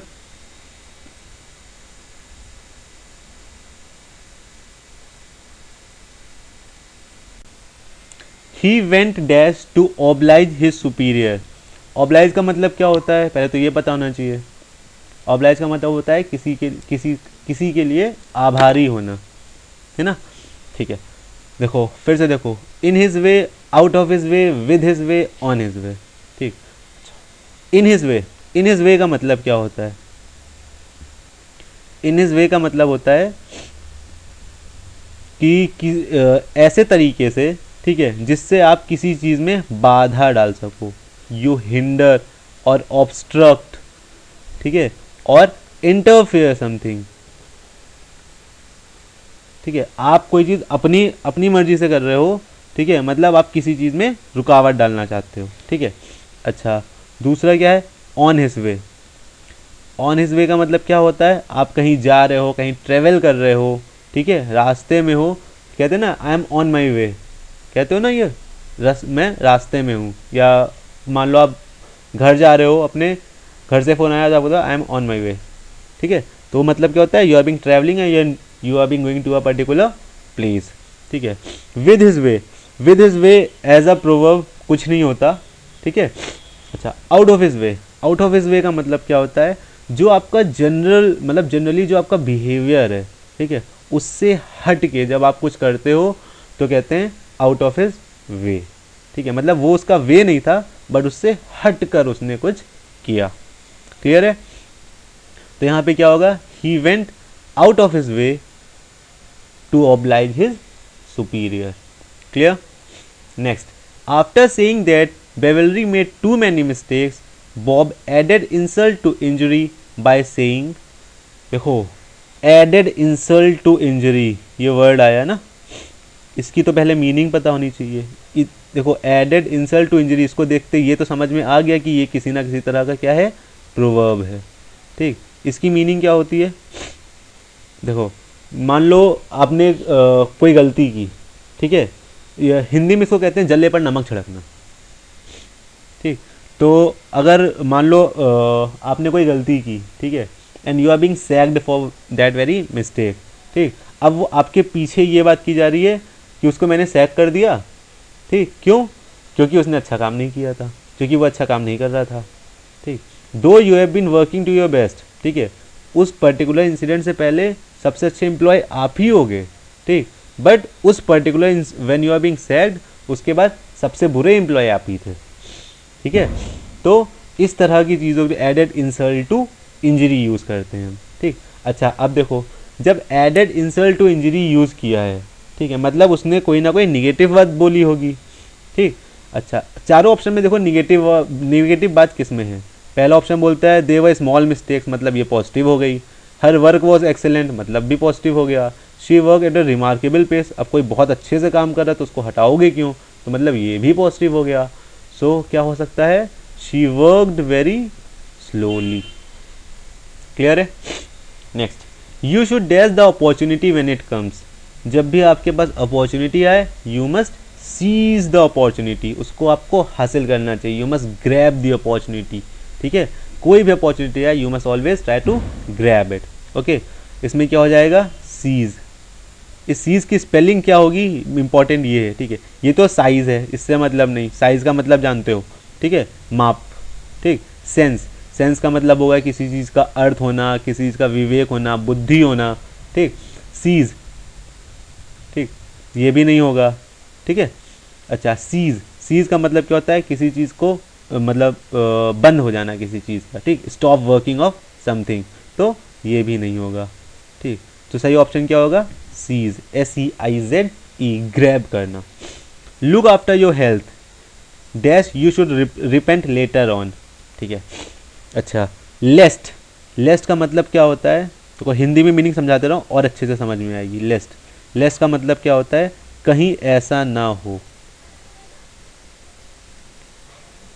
ठीक। As,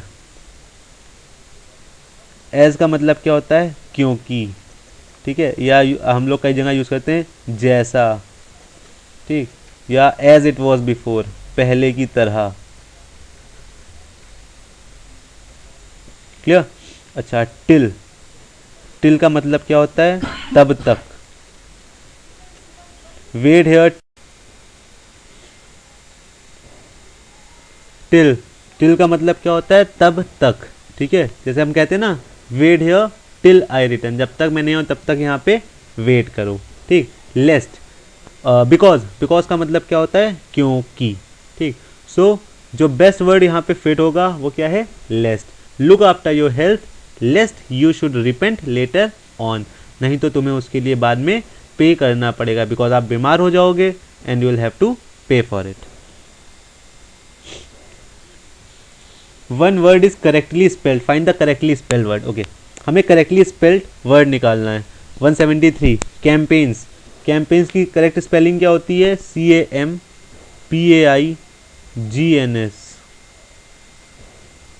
clear. कैंपेन का मतलब क्या होता है, कोई अभियान लगाते हैं ना, that is campaign. Next debauchery, correct spelling DEBAUCHERY। Debauchery का मतलब क्या होता है, ऐसा इंसान जो बहुत अय्याशी, ठीक है, या बहुत विलासिता में खोया हुआ हो। One who is excessively involve in alcohol और ड्रग्स, ठीक है, anything as such is known as debauchery. Next connoisseur, connoisseur का मतलब क्या होता है, कॉन्यूजर का मतलब होता है एक ऐसा व्यक्ति जो अपनी फील्ड का एक्सपर्ट हो। क्लियर। कॉन्यूजर की करेक्ट स्पेलिंग क्या होगी, CONNOISSEUR। One who is being expert in his field, ठीक है, पारखी होना, गुणज्ञ होना। क्लियर। पैसेज पे आते हैं।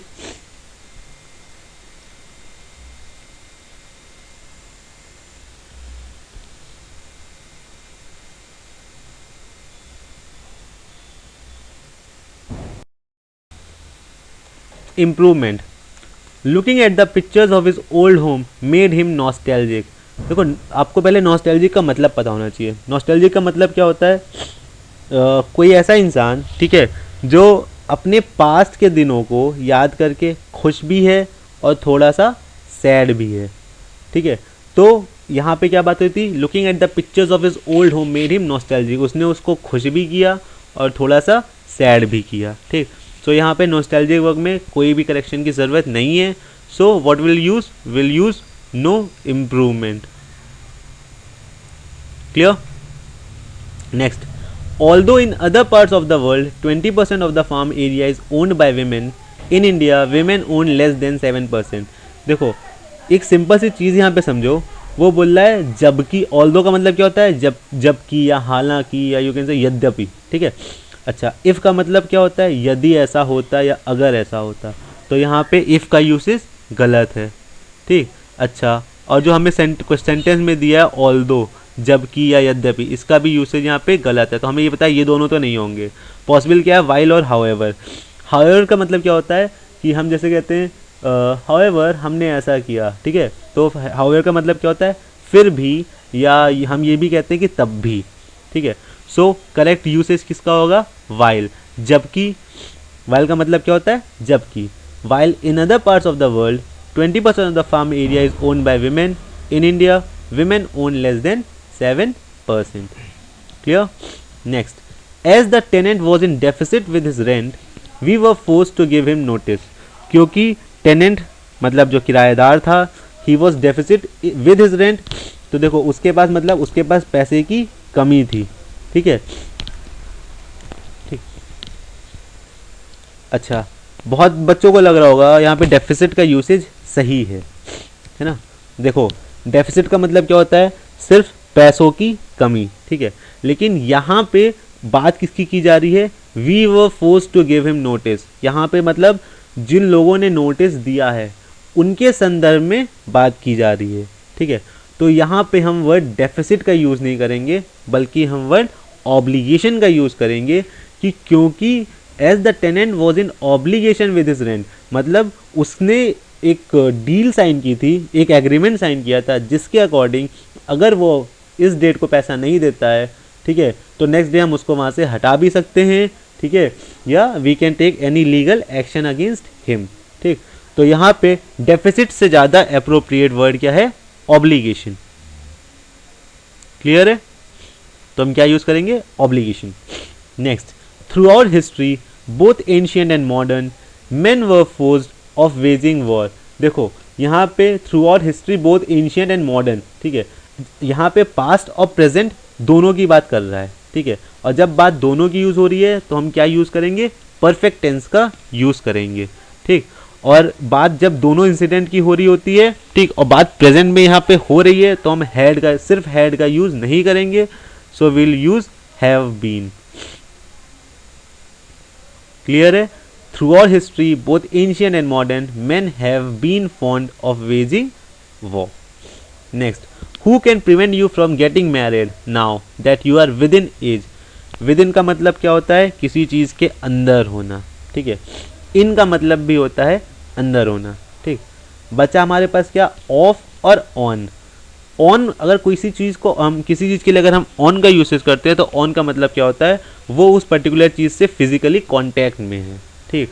और यहाँ पे कॉन्टैक्ट की तो कोई बात नहीं हो रही है, सो हमारा करेक्ट यूसेज क्या होगा, ऑफ। क्लियर।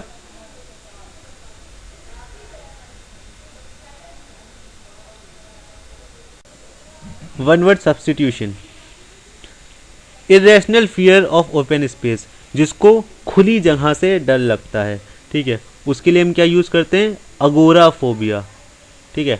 अच्छा, बाकी वर्ड्स भी देख लेते हैं। एक्रोफोबिया, एक्रो का मतलब क्या होता है, ऊंचाई, जिसको ऊंचाई से डर लगता है उसके लिए यूज़ करते हैं एक्रोफोबिया।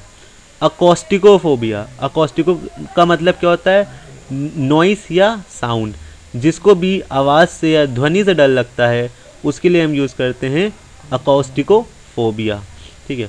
नेक्स्ट, एस्ट्रोफोबिया, एस्ट्रो नहीं एस्ट्राफोबिया होता है, ठीक है, इस ओ को ए कर लेना आप लोग। एस्ट्राफोबिया, एस्ट्राफोबिया का मतलब क्या होता है, जिसको लाइटनिंग से या बिजली कड़कने से डर लगता है। Clear. Next, study of animal behaviour, ठीक, एनिमल बिहेवियर की स्टडी कहलाती है इथोलॉजी। क्या कहलाती है, इथोलॉजी, ठीक। इंटोमोलॉजी, इंटोमोलॉजी क्या होती है, इंसेक्ट्स की, जो कीटाणु होते हैं, नाशक होते हैं, ठीक है, उनकी जो साइंटिफिक स्टडी होती है, that is called entomology. Clear.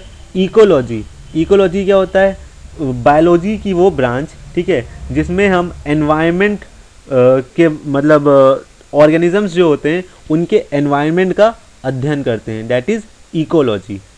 Clear. Ethnology, ethno का मतलब क्या होता है, ह्यूमन रेस, तो इथनोलॉजी क्या हुई, the scientific study of human races. ठीक है। जो ह्यूमन रेजेस होती हैं उनकी जो साइंटिफिक स्टडी है that is known as ethnology. Clear. Next, that which can not be avoided, ऐसी चीज़ जिसको अवॉइड नहीं किया जा सकता इज नोन एज इनएविटेबल। ठीक, इनएक्सप्लिकेबल, इनएक्सप्लिकेबल देखो एक्सप्लेन से बना है, ठीक है, तो जिस चीज़ की व्याख्या ना की जा सके that is inexplicable.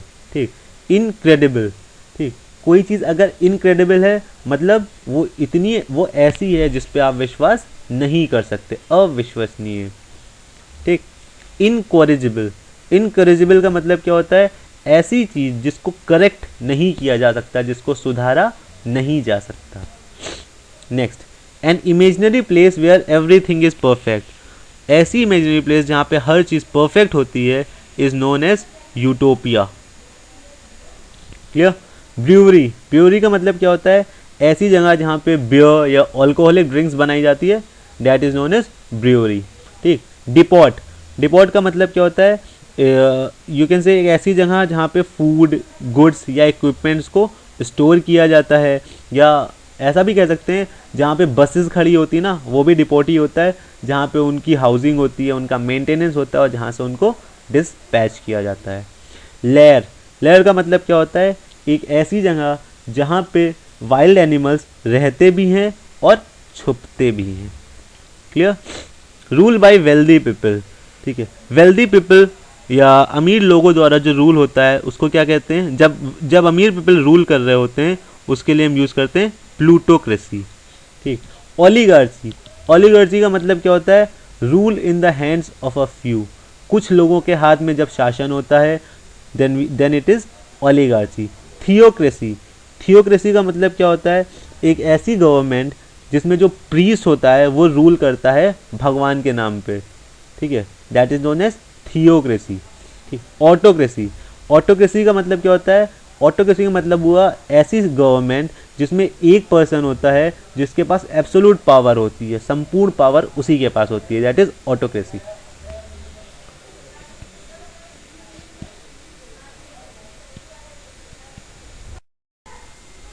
The study of the hair and scalp, ठीक है, इस हेयर और स्कैल्प की जो स्टडी होती है उसको हम कहते हैं ट्रिकोलॉजी।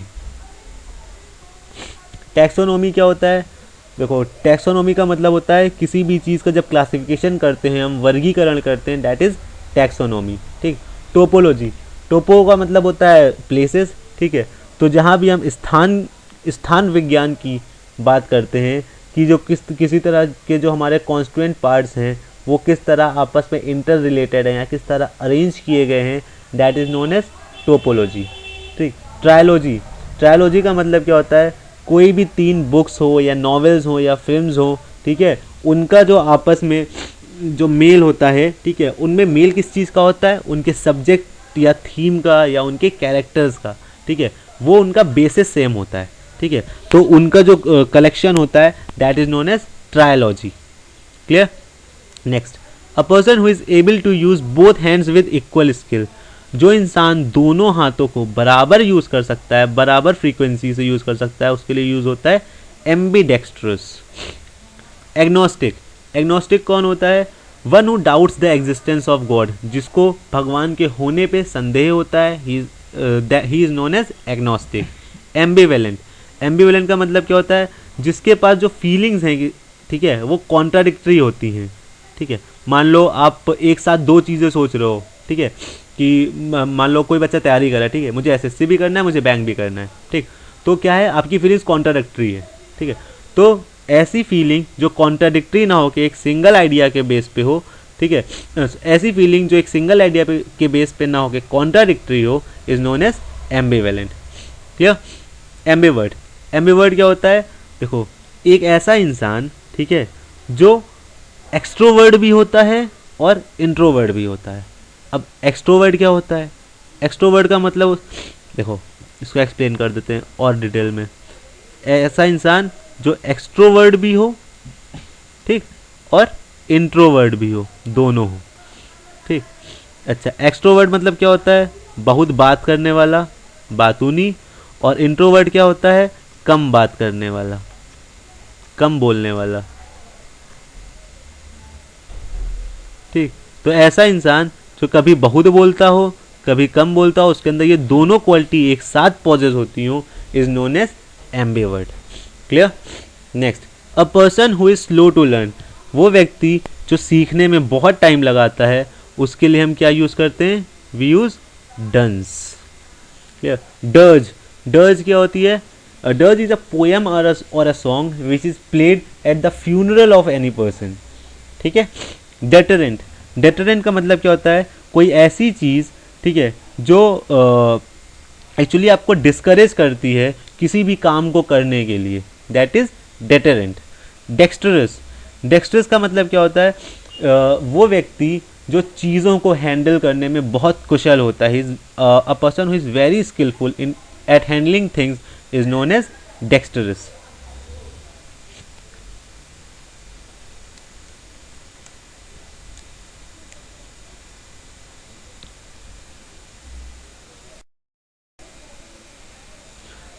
a person difficult to please, वो इंसान जो बहुत मुश्किल से खुश हो, मतलब क्या होता है कि वो आप कितनी भी अच्छी चीज़ कर लो ना, ठीक है, वो आपकी चीज़ों में गलतियां निकालता ही रहेगा, निकालता ही रहेगा, निकालता ही रहेगा। ठीक है। तो मतलब क्या हुआ? वो इंसान बहुत मुश्किल से प्लीज होता है, और ऐसे इंसान को क्या कहते हैं? फास्टिडियस। ठीक। एजोट्रिक, एजोट्रिक का मतलब क्या होता है? एक कोई ऐसी बात, ठीक है, वो जो बहुत कम लोगों को समझ में आए, ठीक है, वो भी उनको जिनके पास स्पेशलाइज नॉलेज हो या इंटरेस्ट हो, ठीक है, उनको, उनके लिए यूज होता है एजोट्रिक। ठीक। फनेम्बुलिस्ट, फनेम्बुलिस्ट का मतलब क्या होता है? वो इंसान जो रस्सी पे चलता है, उसके लिए यूज़ करते हैं हम फनेम्बुलिस्ट। हेडोनिस्ट, हेडोनिस्ट का मतलब क्या होता है? A pleasure Sikar, a pleasure Sikar मतलब वो इंसान, ठीक है, जो अपने शारीरिक आनंद को सबसे ऊपर रखता है, ठीक है, जिसके लिए मतलब शारीरिक आनंद, सेल्फ प्लेजर, ठीक है, सबसे ऊपर है, उसके लिए हम यूज़ करते हैं हेडोनिस्ट। क्लियर है। Next, to send back a person to his own country, किसी इंसान को वापस अपनी ही कंट्री में भेज देना, is known as repatriate. Clear. अच्छा, पर्गेटिव, पर्गेटिव का मतलब क्या होता है? एक ऐसी मेडिसिन जो आपकी बॉडी से किसी हार्मफुल सब्सटेंस को निकालने के लिए दी जाती है, that is known as purgative. ठीक। रिकेंट, रिकेंट का मतलब क्या होता है? एक ऐसा इंसान जो अपने विश्वास को या अपने सिद्धांत को त्याग देता है, इज नोन एज रिकेंट। ट्रांसग्रेसर, ट्रांसग्रेसर का मतलब क्या होता है? A person who violates law, command, ठीक है, जो चीज़ों को, मतलब जो कानून का उल्लंघन करता है, उसके लिए हम यूज़ करते हैं ट्रांसग्रेसर। क्लियर है। लास्ट पार्ट पे आते हैं, पैसेज पढ़ते हैं। A recent investigation by scientists of the USA Geological Survey shows that strange behavior might help to predict future earthquakes. Investigators found such occurrences in a 10-kilometer radius of the epicenter of a fairly recent quake. Some birds screeched and flew about wildly, dogs yelped and ran uncontrollably. Scientists believe that animals can perceive these environmental changes as early as several days before the mishap. In 1976, after observing the animal behavior, the Chinese were able to predict a devastating quake. Although hundreds of thousands of people were killed, the government was able to evacuate millions of others and thus keep the death toll at a lower level. देखो ये बता रहा है कि किस तरह animals जो हैं, ठीक है, वो हमसे पहले अर्थक्वेक्स होता है उनको जान लेते हैं। ठीक। तो इस बारे में पूरा पैसेज है। ठीक। और इसमें एपिसेंटर, एपिसेंटर का मतलब क्या होता है? वो ऐसा पॉइंट अर्थ सरफेस का जो जहाँ पे अर्थक्वेक होता है ना, उसके वर्टिकली ऊपर होता है, that point is known as epicentre. Clear. अच्छा, और वर्ड क्या? स्क्रीज्ड, स्क्रीज का मतलब क्या होता है? देखो जो बर्ड्स होती हैं, ठीक है, दे स्क्रीज, स्क्रीज मतलब होता है giving a loud harsh piercing cry और साउंड। ठीक। डॉग्स क्या करते हैं? डॉग्स येल्प करते हैं, मीनिंग सेम होती है। ठीक। Mishap, mishap actually short form में लिखा है, वो मिस हैपनिंग होती है। ठीक है, that is the same thing कि एक ऐसा एक कोई अनलकी सा एक्सीडेंट हो जाना। ठीक है। और अच्छा वर्ड क्या था? इवैक्यूएट, जो कि इसकी मीनिंग भी पूछी है। ठीक है। इवैक्यूएट, इवैक्यूएट का मतलब क्या होता है? Remove someone or something from a place of danger to a safer place, किसी को एक डेंजर वाली जगह से एक सेफ प्लेस पे ले जाना।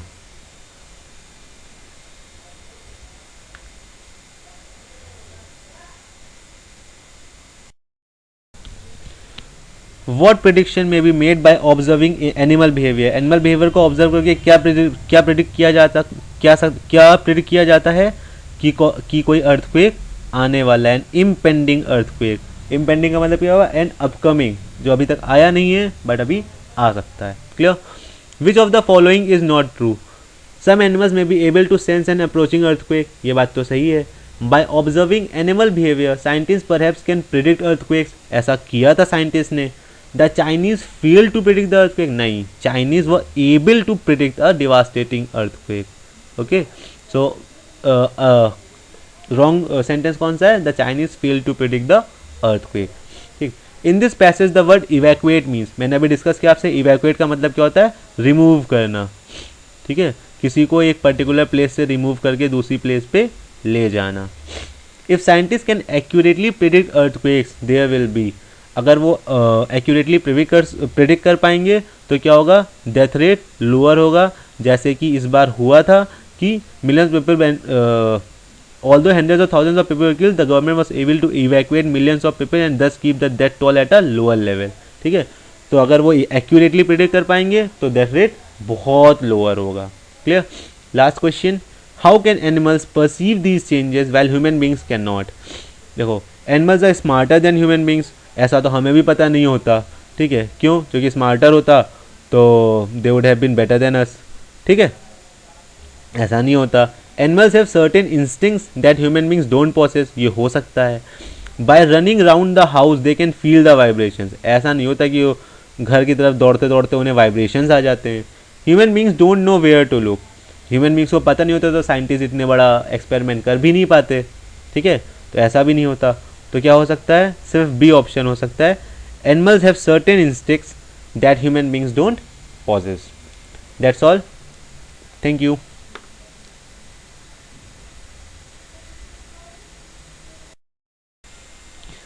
Vacations were once the prerogative of the privileged few, even as late as the 19th century. Now they are considered the right of all, except for such unfortunate masses as in China, for whom life, except for sleep and brief period of rest, is uninterrupted oil. Uninterrupted oil का मतलब क्या होता है कि उनको process में ये हो गया है, अगर वो ये नहीं करेंगे, ठीक, एक होता है ना कि इंसान को आदत हो चुकी किसी चीज़ की, अगर वो नहीं करता है वो काम तो उसको लगता है उसने कुछ मिस कर दिया। ठीक है, तो ऐसा चाइना की मासेस के साथ है। Clear.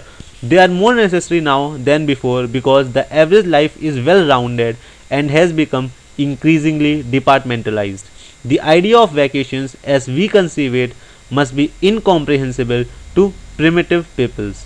Rest of some kind has of course always been a part of the rhythm of human life, but earlier ages did not find it necessary to organize it in the way that modern man has done. Holidays, feast days were sufficient. With modern man's increasing tensions with the useless quality of so much of his work, this break in the year's routine became steadily more necessary. Vacations became necessary for the purpose of renewal and repair. देखो, बात इस चीज़ की हो रही कि vacations पहले कितनी ज़रूरी थी और अब कितनी ज़रूरी हो गई है। क्या होता है, हम अपना मतलब हमारा एक तरह से वर्क जो है ना वो रूटीन वर्क है कि हमें डेली करना ही करना है। ठीक है, तो जब आप किसी पर्टिकुलर रूटीन वर्क पे आ जाते हो, ठीक है, तो एक ऐसा टाइम आता है जब आपके शरीर को एक एक्सेप्शनल वैकेशंस की ज़रूरत होती है। ठीक है, तो इसलिए वैकेशंस की इंपॉर्टेंस को बताया गया है यहाँ पे कि अगर आप काम नहीं करोगे, ठीक है, तो एक दिन आप इतने बीमार हो जाओगे कि आप काम नहीं कर पाओगे। ठीक है, so what you need, you need vacations. Clear. First question, the author's main purpose in this passage is, author इस पैसेज में क्या बताना चाह रहा है आपको, वो ये बताना चाह रहा है कि वैकेशंस कितनी कॉमन है, ठीक है, और उनका होना कितना ज़रूरी है। Clear. According to the passage we need vacations now more than ever, हमें पहले से ज़्यादा क्यों चाहिए, because we have a little diversity in our work, हमारा जो वर्क है, ठीक है, वो ऑलमोस्ट एक सा ही है, उसके नेचर में, ठीक है, कोई भी परिवर्तन नहीं है। Clear. It is implied in the passage that our lives are very, हमारी जो लाइव्स हैं वो कैसी हैं, बहुत हैबिचुअल हो चुकी हैं, बिकॉज हमारा वर्क एक पर्टिकुलर सिग्निफिकेंट वर्क, एक ही जैसा वर्क चलता चल रहा है. The contemporary attitude towards vacations is best express by which of the following proverbs. मैंने आपको इसमें क्या बताया, अभी जो जिस दिया था कि वैकेशंस कितनी इंपॉर्टेंट है, वैकेशंस नहीं होने से आपके ऊपर क्या निगेटिव इफेक्ट पड़ेगा. So all work and no play makes Jack a dull boy. Clear. What is meant by the word prerogative. Prerogative का मतलब क्या होता है, प्रेरोगेटिव का मतलब होता है स्पेशल राइट ऑफ प्रिविलेज जो एक पर्टिकुलर इंडिविजुअल की या क्लास की होती है. ठीक है, मतलब हिंदी में आप कह सकते हो विशेषाधिकार. क्लियर. क्या होगा, राइट्स.